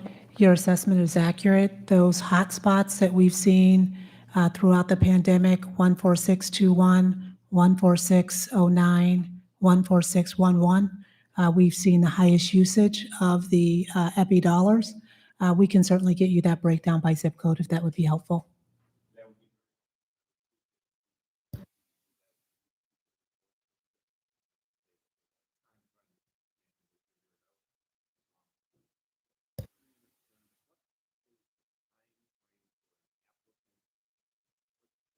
time frame should they expect? Asking that question is I have one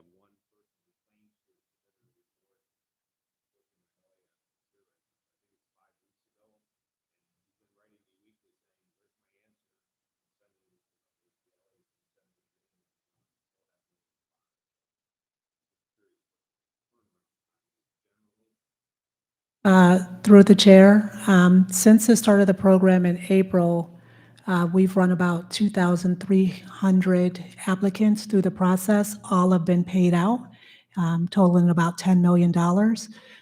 Since the onset of EPI 2.0, I've only received one email with regard to a delay.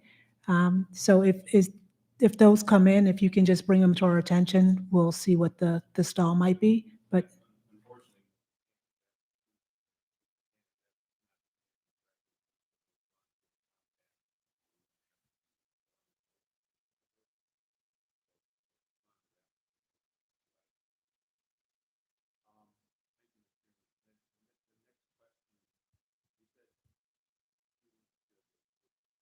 dollars had been paid out. Do you know how much we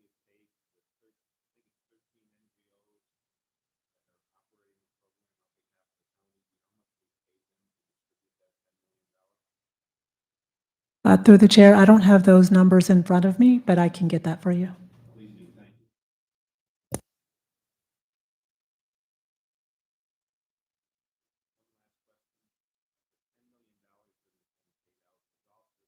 That go directly to the landlord? Through the chair, yes.